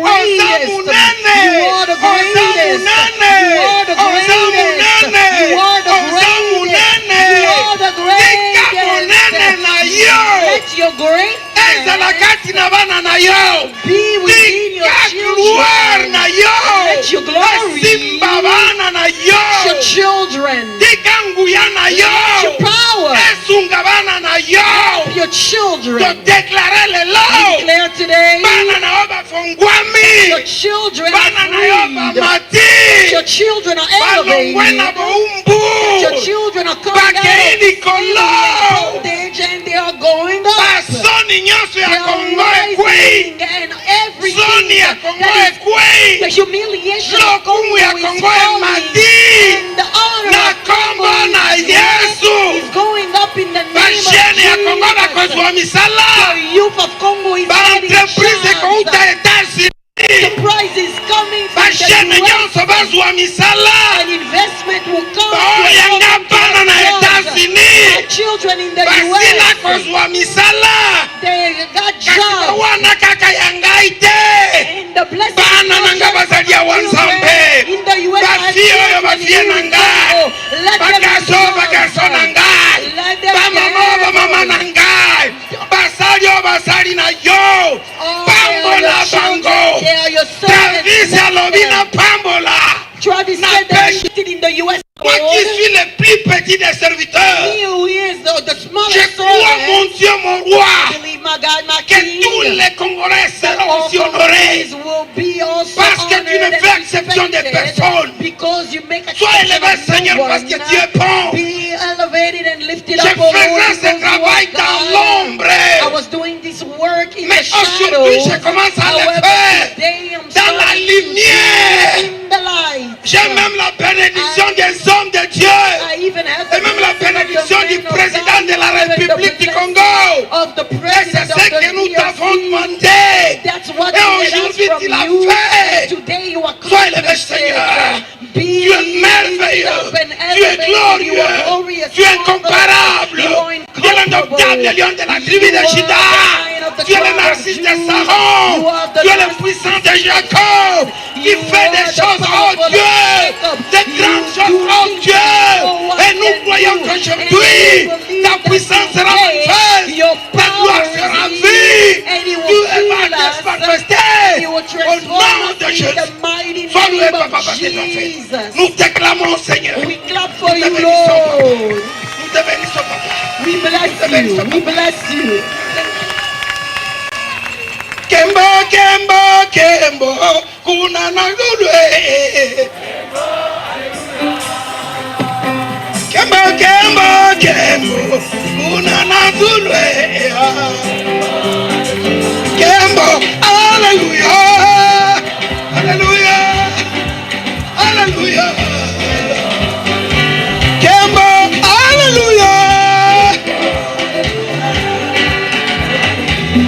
kembo hallelujah hallelujah hallelujah hallelujah hallelujah hallelujah hallelujah hallelujah hallelujah hallelujah hallelujah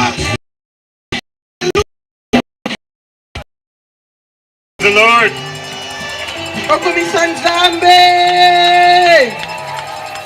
Would you thank Jesus for Pastor Justin?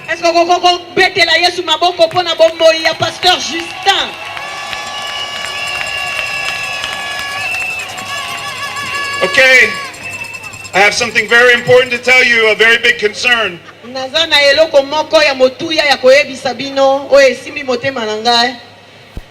The DRC and the USA are very similar in our Christian heritage. RDC na États-Unis tokokani mingi na héritage na biso ya bakoko na biso batikela biso. Yes. You know, I have heard people say that Christianity is a white man's religion. Ebele balobaka bonzambe chrétienté eza ya mindele. Christianity is every man's religion. Chrétienté, christianisme eza ya bato nyonso. Yeah. The oldest church in the world, one of the oldest churches in the world is the African church. Etonga o elekiba etonga nyonso na kala na kati ya mokili mobimba ezwami na kati ya Afrique. America is only 250 years old. Amérique eza na mbula 250 ans. We did not even exist. And Christians were living in Africa way over 1,000 years before Christians were living in America.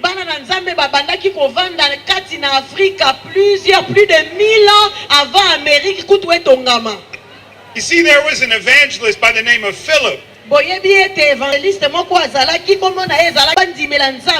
And the Lord moved him to go on to another place where he would meet one man. One man. Don't you love your pastors over here? Do you see all of the pastors? Please tell the pastors that you love them.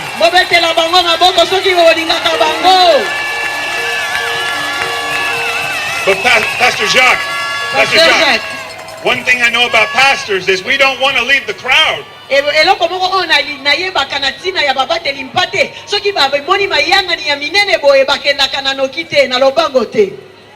To catch fish, he wants to fish where the fish are.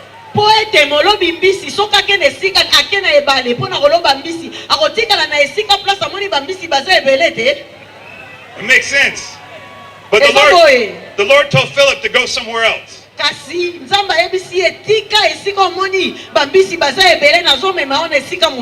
So Philip left the crowd. And he went over and found one man. He was in a chariot. He was an Ethiopian government official.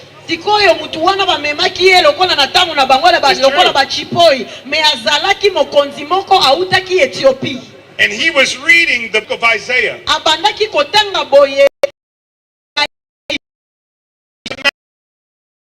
Eased up next to the chariot.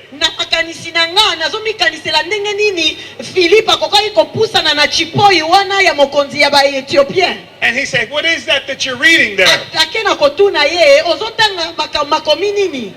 He said, I'm reading about Isaiah, but I don't understand exactly what it means.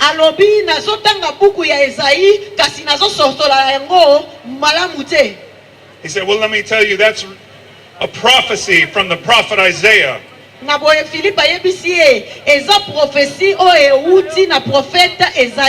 Declaring the coming of the Messiah. the coming of Jesus. boyei ya Yesu Kristo. And let me tell you something. Tika ete na yebisa bino boye. This Messiah Mesi wana was born in a manger. abotamaki. He grew in wisdom and in stature. Na ndaku ya bameme pe He stepped akolaki. into his ministry. Pe akotaki na kati ya musala na He ye ya opened the blinded eyes. afungolaki. He raised the dead. Asekwisaki batu. He turned the water into wine. Abongolaki mai vino. And for doing all of that, he was put on trial. He was beaten and crucified. And they killed Jesus. They put him in a grave.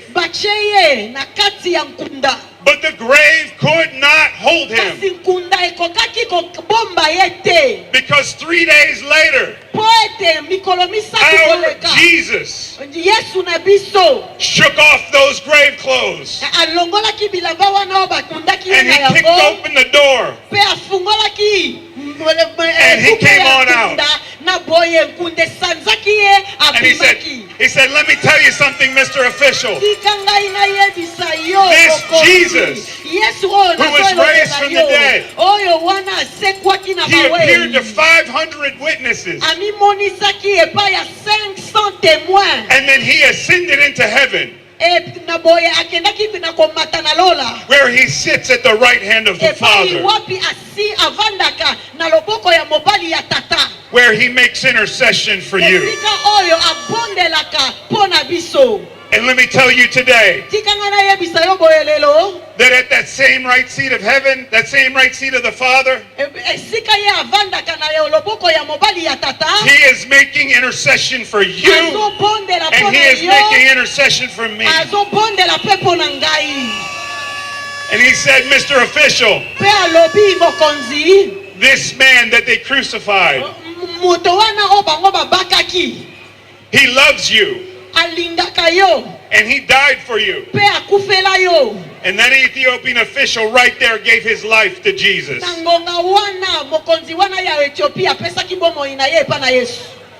He didn't schedule a baptism,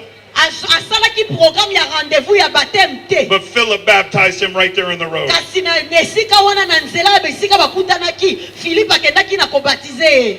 And then he went back to Ethiopia.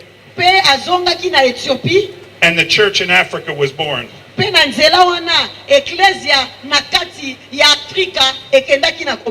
Praise God. That's how much the Lord loves Africa.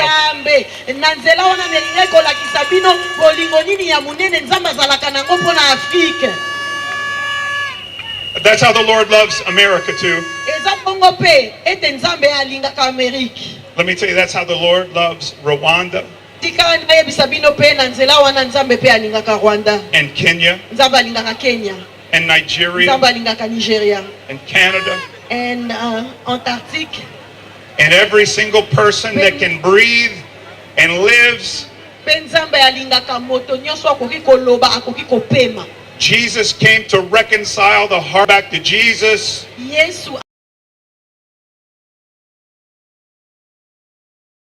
God came to heal the nations. Aren't you thankful for that today? Come on, give God a great big praise.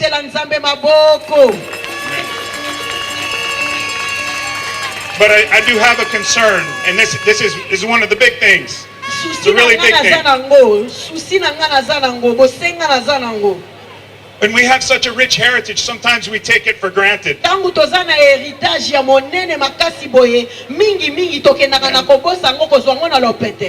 we drift.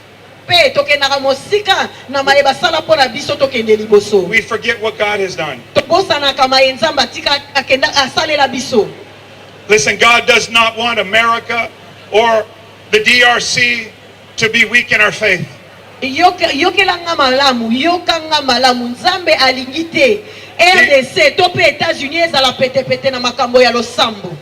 us to be strong in our faith. See, the same disciples who witnessed The miracles of God ba oyo ba monaki ba miracle ya also Nzambe drifted from God. bango pe bangonga misusu ba mikendelaki mosika ya nzela ya Nzambe. Remember what happened to Peter? Boyebi makambo esalamaki mpona Petelo. He denied Jesus. Pierre akendaki na koboya He Nzambe. turned his back on Jesus. Apesaki Nzambe mokongo. And I just come to tell you, every single person that's under my voice, Na boye na ye koloba lelo na moto nyonso azoyoka mongongo na ngai. that it does not matter what you've done in your life. Etali Nzambe te eloko nini otikala kosala na Nzambe. God loves you. Na ngonga ona liko yebisa. And He wants to rescue you. He wants to save you. He wants to forgive you. He wants to heal you. Alingi kobikisa yo.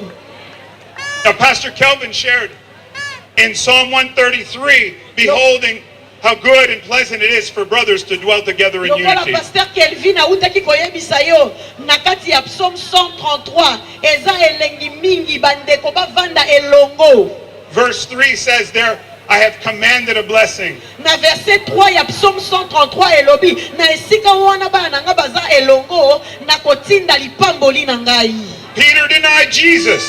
Petelo akendaki mosika na Yesu. But on the day of Pentecost, he came into unity with his brothers and the unity with the power of God. Kasi na mokolo ya Pentecost azongaki elongo na bandeko na ye pe na bomoko wana azongaki pe azala na bomoko na Nzambe. And if we will draw in close to God Azongaki penepene na Nzambe and draw in close to one another, pe bazongaki bango antake bandeko bazongaki na bomoko. God will heal and minister to us. Soki tomizongisi biso bana na Nzambe na bomoko Nzambe akopambola biso akokangola biso pe akobikisa biso.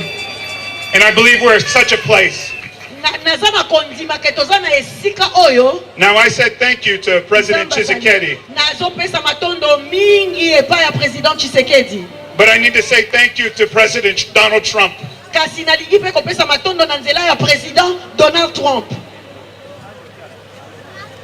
It was 1 year ago today that an assassin's bullet hit the ear of President Trump. Do you remember that? I believe it was a miracle from God that saved President Trump.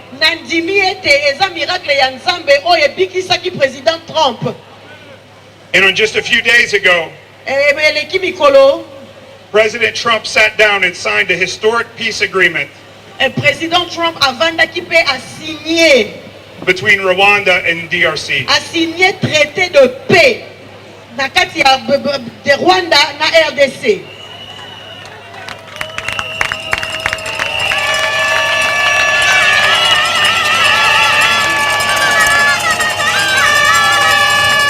I believe Nadana kondima that we are not only at the threshold of peace, but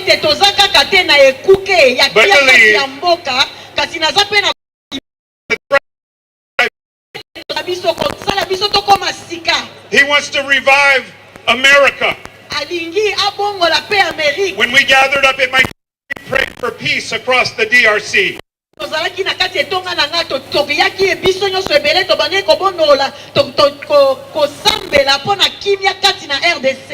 But we also prayed for revival for the DRC and for the USA.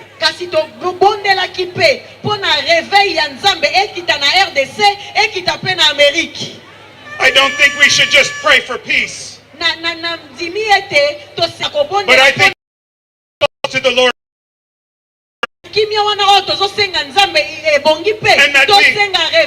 And that we would see revival across our nations. I believe that God wants to heal the nations.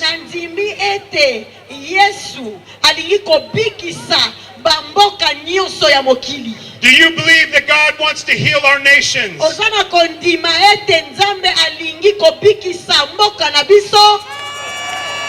Do you want to see God revive us again?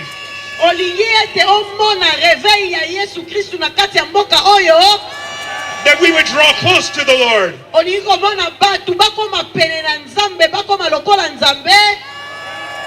Do do me a favor, reach over and take the hand of the person next to you. Sokondimi yango, nganga isimba loboko ya moto oyo aza pene pene na yo. As we come together as one. Na ndenge tozo simba loboko ya ndeko, tozala na bomoko kati na Nzambe. Won't you believe that God can do anything He wants to do? He would heal us. That He would free us. That He would give us life and victory. Do you believe He can do it? Look at me, please. Do you believe that God can heal any sin? Yes. Do you believe that God can heal any body? Yes. They have a lot of faith. You have a lot of faith. You have a lot of faith. Turn around and wave your hands. Let everybody know that you have a lot of faith.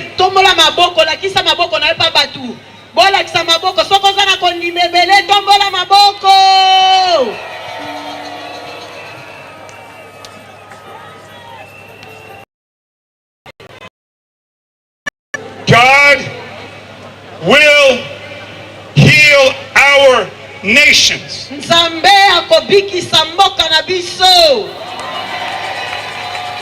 Let me say, let's forget the questions. We will not settle for a drifting faith. We only want a bold faith. We want a strong faith. We want a healing faith. Put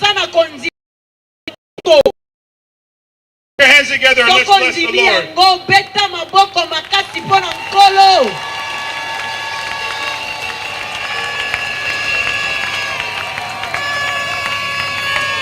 I'll tell you one more thing, okay?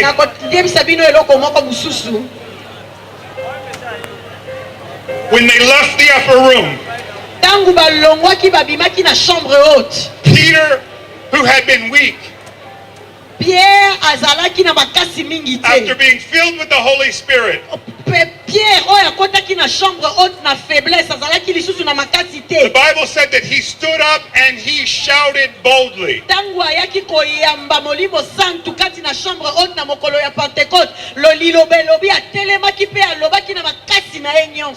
But when Peter stood up, he did not stand up alone. All of his brothers stood with him. I'm calling on all of the Christians all across the DRC.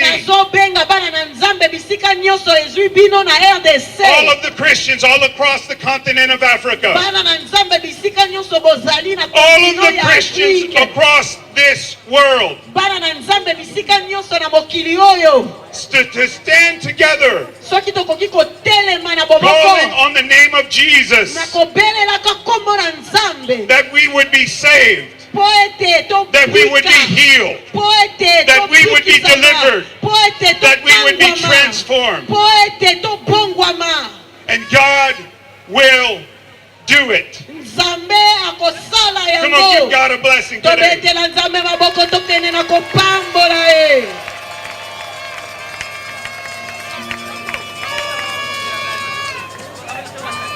Lift your hands to the Lord, please.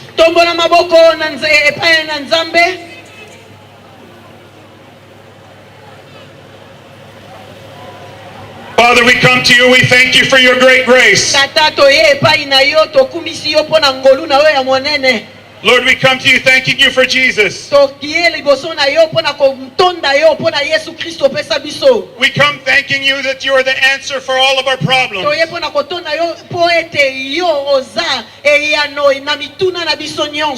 Lord, we even thank you right now that you're touching our brothers and sisters in the East. Free them. Lord, at a moment where we're battling with this difficulty. We pray for boldness and strength from nations all over the world to stand with the people of the DRC. And that as we stand in the power of Jesus, not only will this nation be healed, but your Holy Spirit would sweep across Africa. And you would inspire America. And Lord, you would do great and mighty work.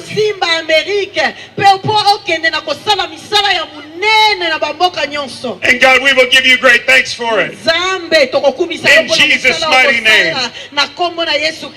Amen. Amen. Put your hands together.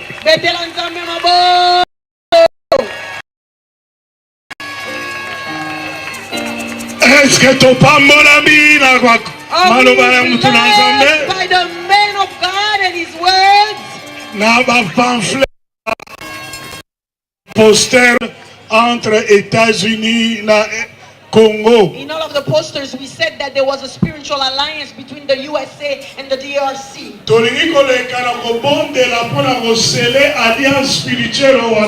We are going to a moment now where we are going to pray and seal the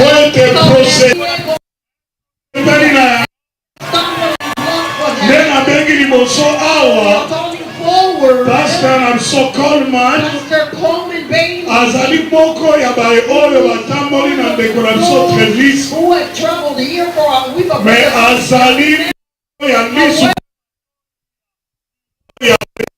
also one of the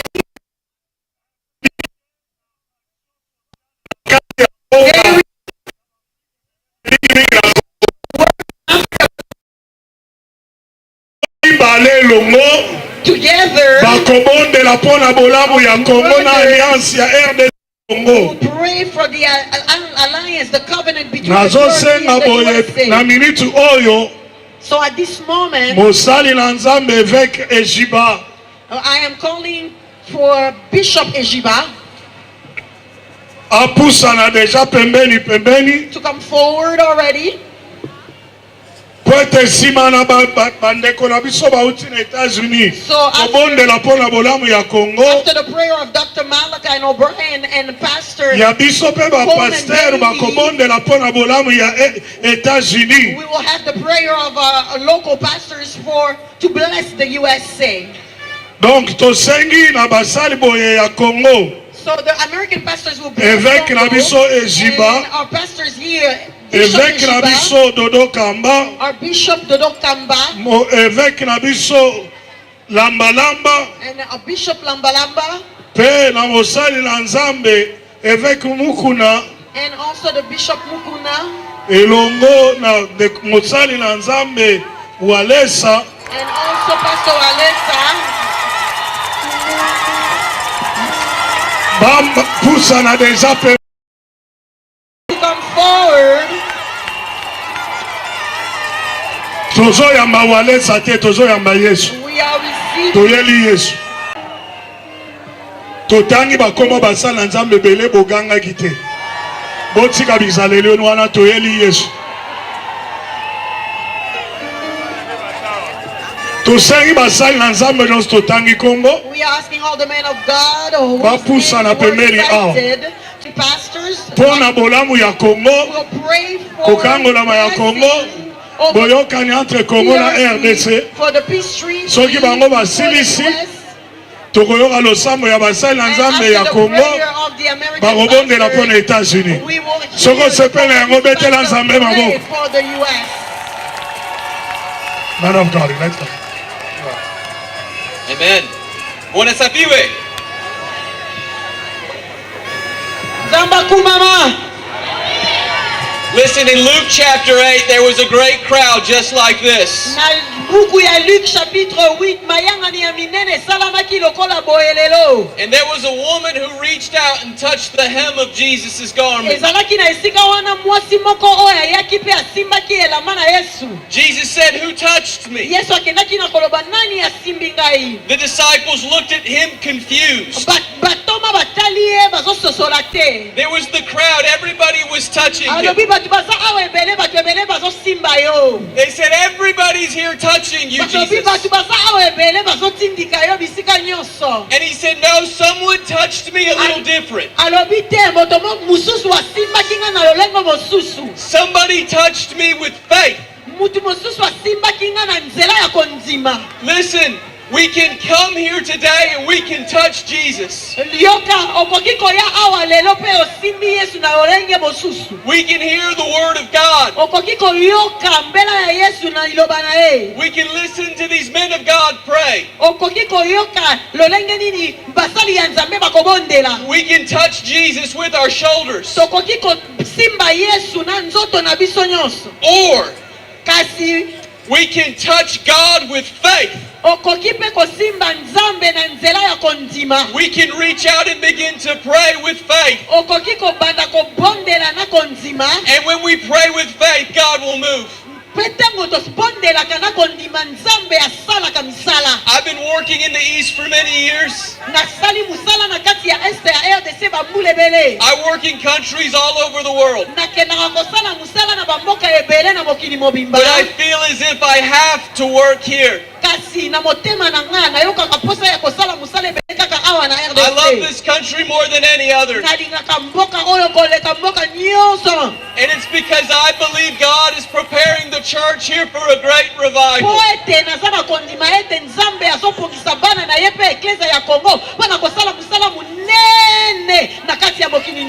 Today I do not only pray that peace would come to DR Congo. I pray that God would raise His church.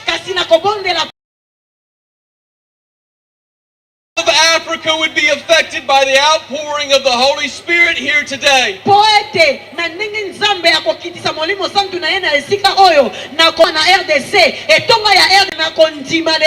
I'm asked that you join me in a prayer of faith.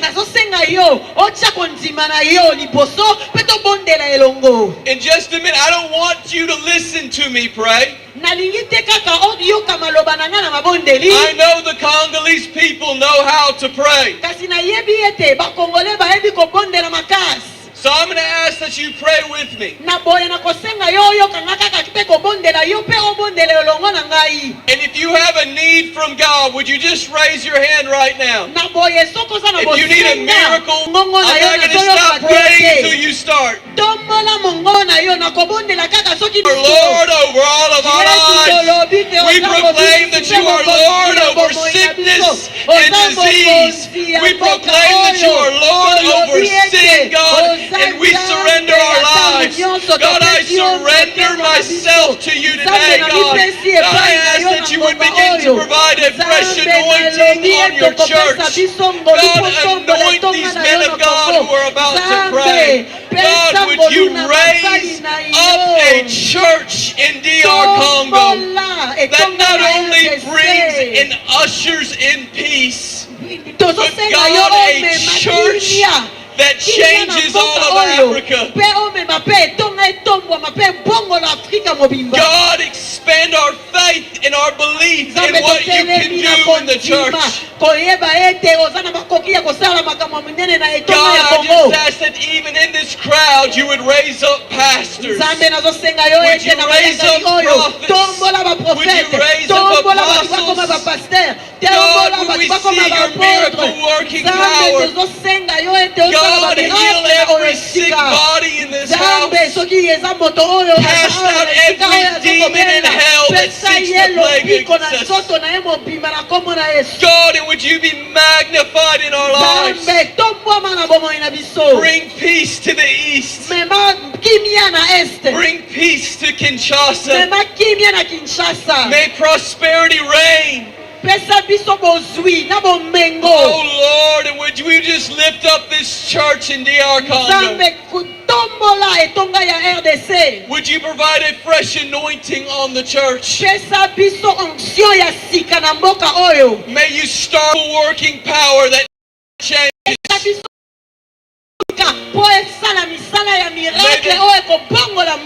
May the devil not stand against your church. Come on, church, just lift up your voice. Lift up your voice.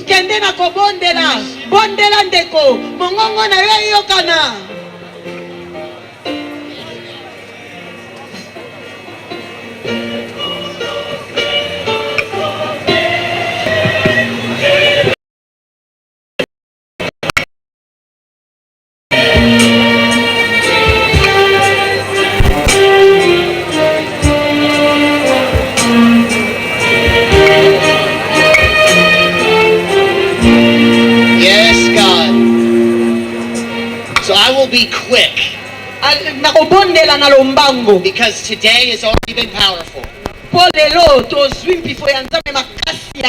I have a direct word I want to share, and then I want to pray. So here's what I want to say. It is time to rise. It's time to say no to Satan. It's time. Yes, come on, make some noise. It's time to stop listening to fear. Fear gone. Hate gone. Spirit come.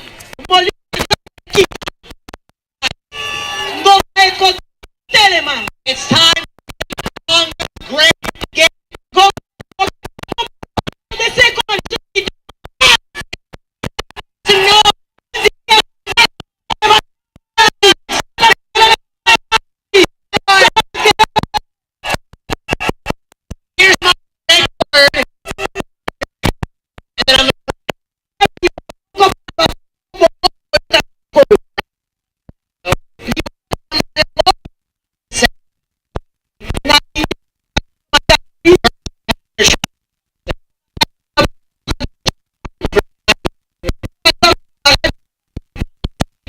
To all of the pastors and men of God from America and the Congo.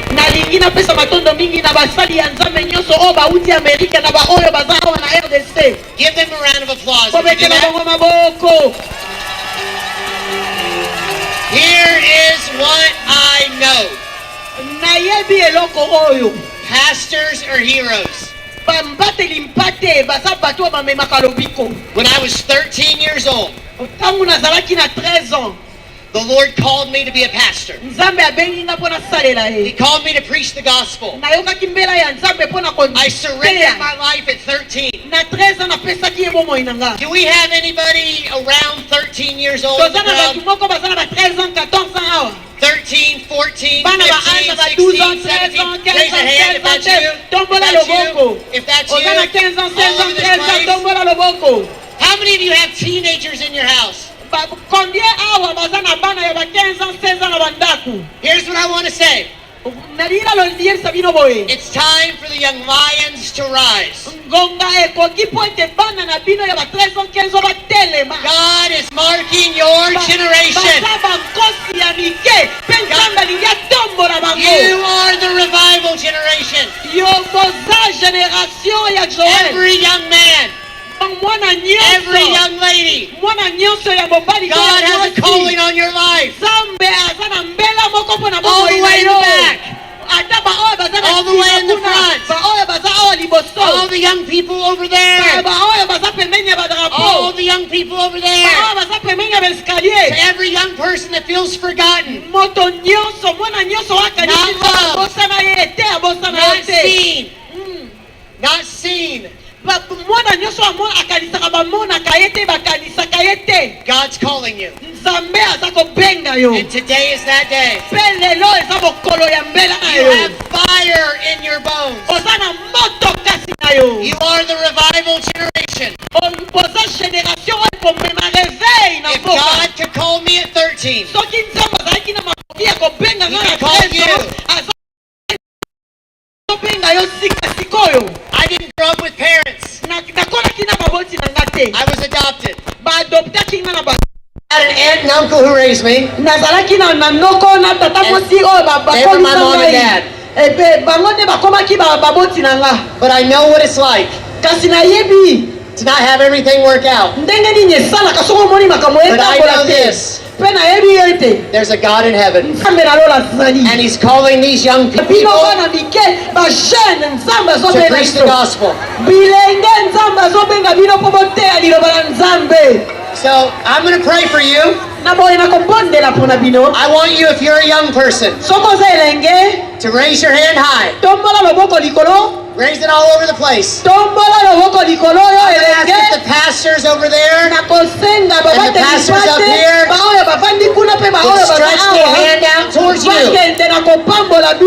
And although we can't come put hands on you, the Holy Spirit's going to touch you. So I'm praying right now. Holy Spirit, baptize this generation with fire from the Holy Ghost, fire from the Holy Spirit. I pray for every young man and every young woman. They are the future of Congo now. Call them to be pastors. Call them to be missionaries. Call them to be prophets, evangelists, and teachers, young men and young women, marked by God. May they never forget this day, this day of faith diplomacy. You are calling them to be ambassadors for Jesus.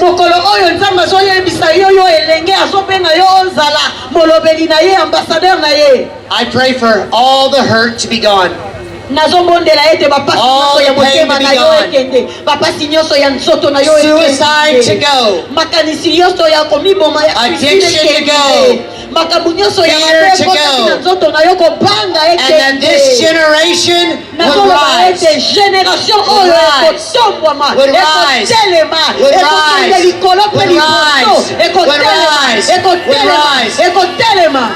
And now I'm going to ask this, everyone with their hands raised, the young people. Young people, point your hands towards these pastors.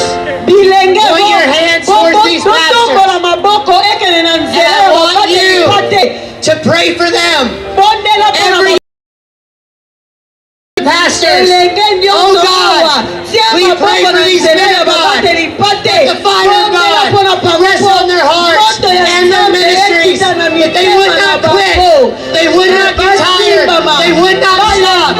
Every pastor from Congo, every pastor from America, pastors watching online, mark them in Jesus' name, in Jesus' name, in Jesus' name. Let's give him a shout of praise. Make some noise.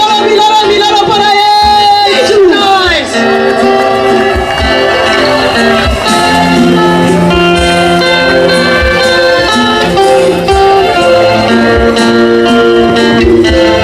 Betela Yesu maboko makasi.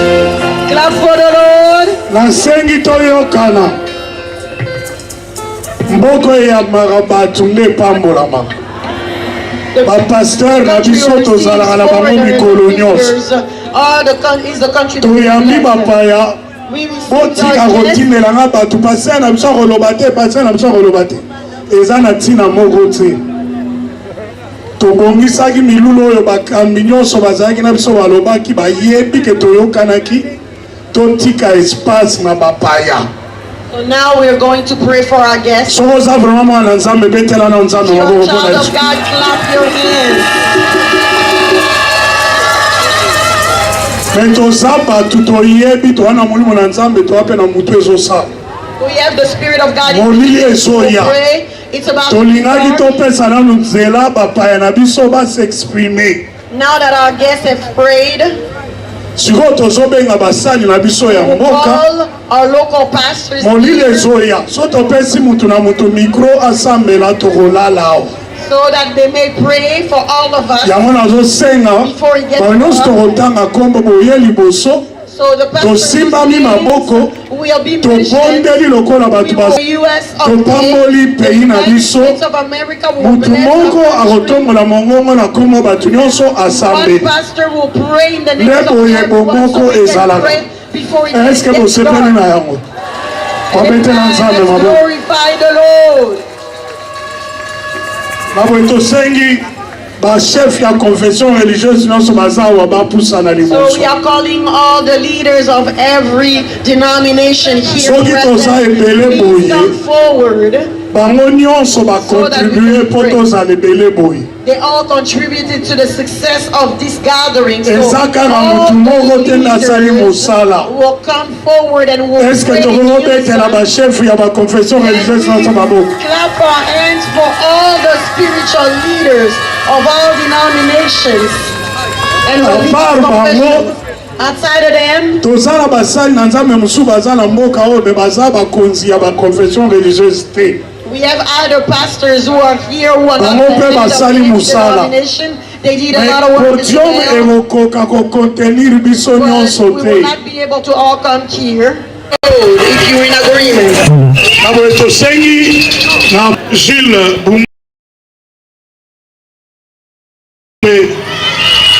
Bango pe bapusa na liboso.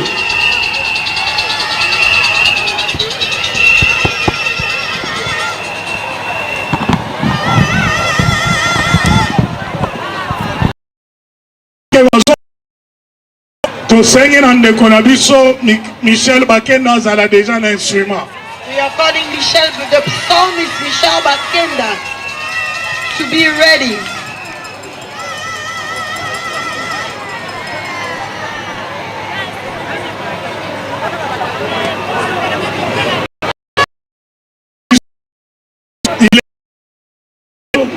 Pour des frères et sœurs d'être ensemble. The Bible says it is wonderful for brethren to gather together. Kunde nzambe atina oyo bakambi na biso bakolakisa lipamboli ekokita na mokolo na lelo.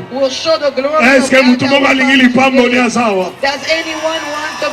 Alors tosengi basali na nzambe boya na lombango po ete tokabwana na ndenge ya loyenge te bato bayemba bakumisa nzambe tosisa malamu boya na lombango.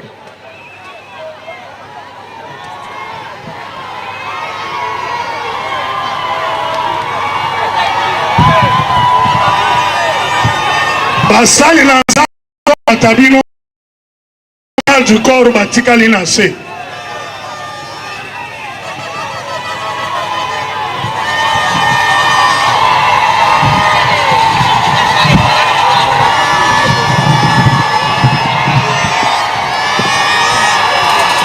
mosali na nzambe azomata ye moko garde du corps tikala na se.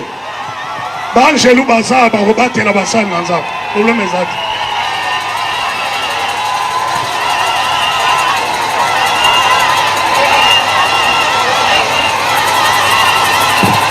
Bangelu bazawa bakobatela basali na nzambe bagarde du corps botikala na se.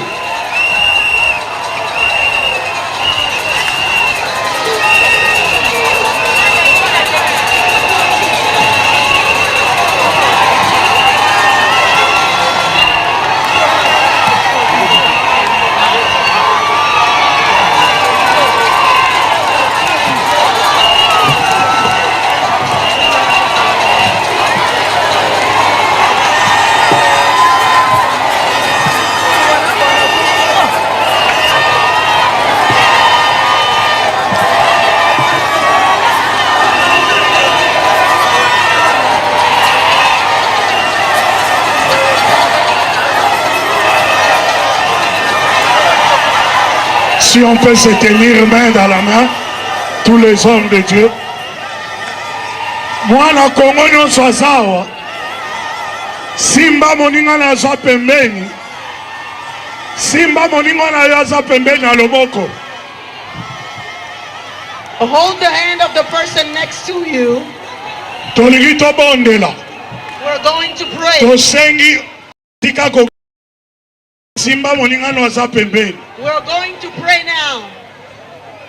Tostomoni biloko botelemisi bokitsa yango simba moninga no pembeni Hold the hand of the tobondela. person next to you and let us pray. Esika nyonso tozali bandeko totelema Let us stand everywhere we are. tosimbama na loboko Let us hold hands. tosangana na mitema.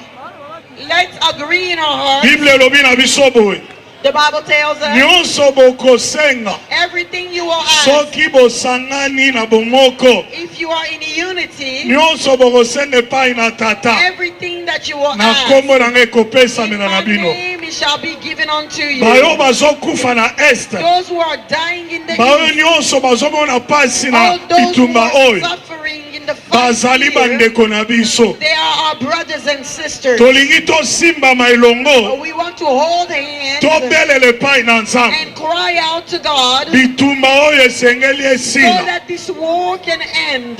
oyo nzambe esengeli akunda ifo akunda What God needs to oyo bury, he nzambe must esengeli bury. apanza ifo apanza What God must destroy, oyo let it be nzambe esengeli destroyed. alongola alongola. What God needs to set Soki aside, let yango it be nde set prix ya aside. kimia nzambe If apesa that is kimia. the price of the peace that we need to have, let it be done. Soki tosali eloko moko If we do something, lola esengeli etambola na biso elongo. heavens will walk with us. alo nalingi esika oyo eningana na lokito I ya want losambo this place to shake with the sound of prayer. pondela na monoko oyo Pray the ozomaîtrise. language that is most comfortable for you. Utilize maloba oyo omoni ke Utilize yango the nde words that ekoki are the best for you to ekoki pray. koningisa kiti na And nzambe. those can help to shake the throne of God. Congolais toyebi ndenge tosambela Congolese, we know the way we pray. tozwa 5 minutes Let us toningisa take esika oyo 5 minutes to shake this place. bandobondela Let's pray. bandobondela Start basali praying. na nzambe basimbani Men of God are holding each Ozobonde. other. Let's pray. banda kobondela Let's pray. belela nzambe na lola Pray the na God of monoko oyo oyebi in the language soki eza na that you know lingala best. soki eza na If it's in swahili Lingala, in soki eza na Swahili, kikongo if it's in soki eza na Kikongo, lopoto if it's in soki French, lokola libota oyo eyebi yo our voice is like a biso baby that nyonso knows kelke you. soit mangomba na biso We know you, toye regardless of epai na our nzambe oyo churches. akela kongo. We come to the God Nzambe who has apesa created biso Congo, mabele oyo. the one who gave us Nzambe this apesa land, biso the mabota God who oyo. gave us the Nzambe babies apesa we biso have, mboka the oyo. God who gave us the country we Otelemeli have. wapi nzambe na Where lola are you, tosengi na God? yo We are telema crying out to you obunda and asking bitumba you oyo to rise and osilisa fight in yango our na lolenge favor. na yo. End it the way Nzambe you see lingisa fit. lola God, makomi elobi na biso shake ete the word soki tells okofungola us lola that if you will soki open the oningisi heavens, lola if you shake soki the heavens, okokita if you will come ngomba nyonso down, ekokima all the bibale mountains will bikokauka flatten, mapinga ekobanga the yo oceans will Nzambe drop to bokasi you, na God yo of heaven. Come kitisa down bokasi na before yo your power. akorde Send mpe your oyo power. ezali sinye Send your power. nzambe tolingi So oakselere that this peace oyo nyonso may esengeli be accelerated. wete kimia ezala sala yango lolenge na yo baye nyonso baza banguna ya kimia ya kongo silisa likambo na bango nzambe silisa likambo na bango etats-unis oyo etamboli mpona kompose kimia nzambe bunda mpona bango pesa bango makambo oyo ekoki mpona mabota ya amerike banation nyonso baza favorable mpona kimia ya kongo nzambe talisa bango bolamu God, show them your me biso goodness. tolobi ete lelo likambo oyo However, fo we are esila saying today this issue must nzambe be finished. likambo oyo esengeli This esila issue must stop nzambe now. likambo oyo esengeli This esila issue must be resolved monisa biso now. monene na Show yo us your greatness. basali na yo Show us basangani your lesiko grandeur. Your servants are moto na gathered moko here na moko na together. lotomo yo Each opesa one ye of them with the church misio you yo gave opesa ye na them, the kongo mission you gave them in azobelela yo liboso ya libota oyo basali na yo nyonso bazawa bazokanga epai ya nzambe oyo ayokaka nzambe oyo asalaka nzambe yanola bilembo emonana sango etikala bato batatola nzambe ya RDC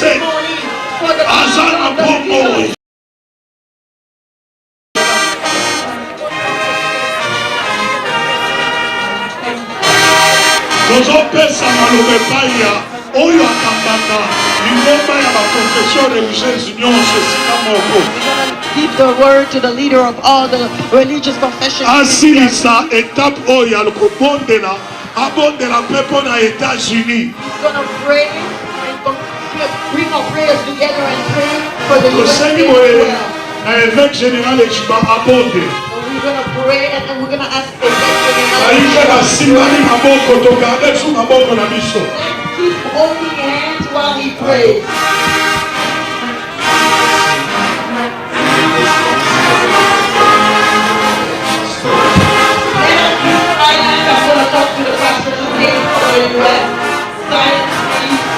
Les amis de fanfare, s'il vous plaît. Can we stop the music, please? Yes. For all the team who came from the US, led by Pastor Travis. Oyo ekazela ya Pastor Travis.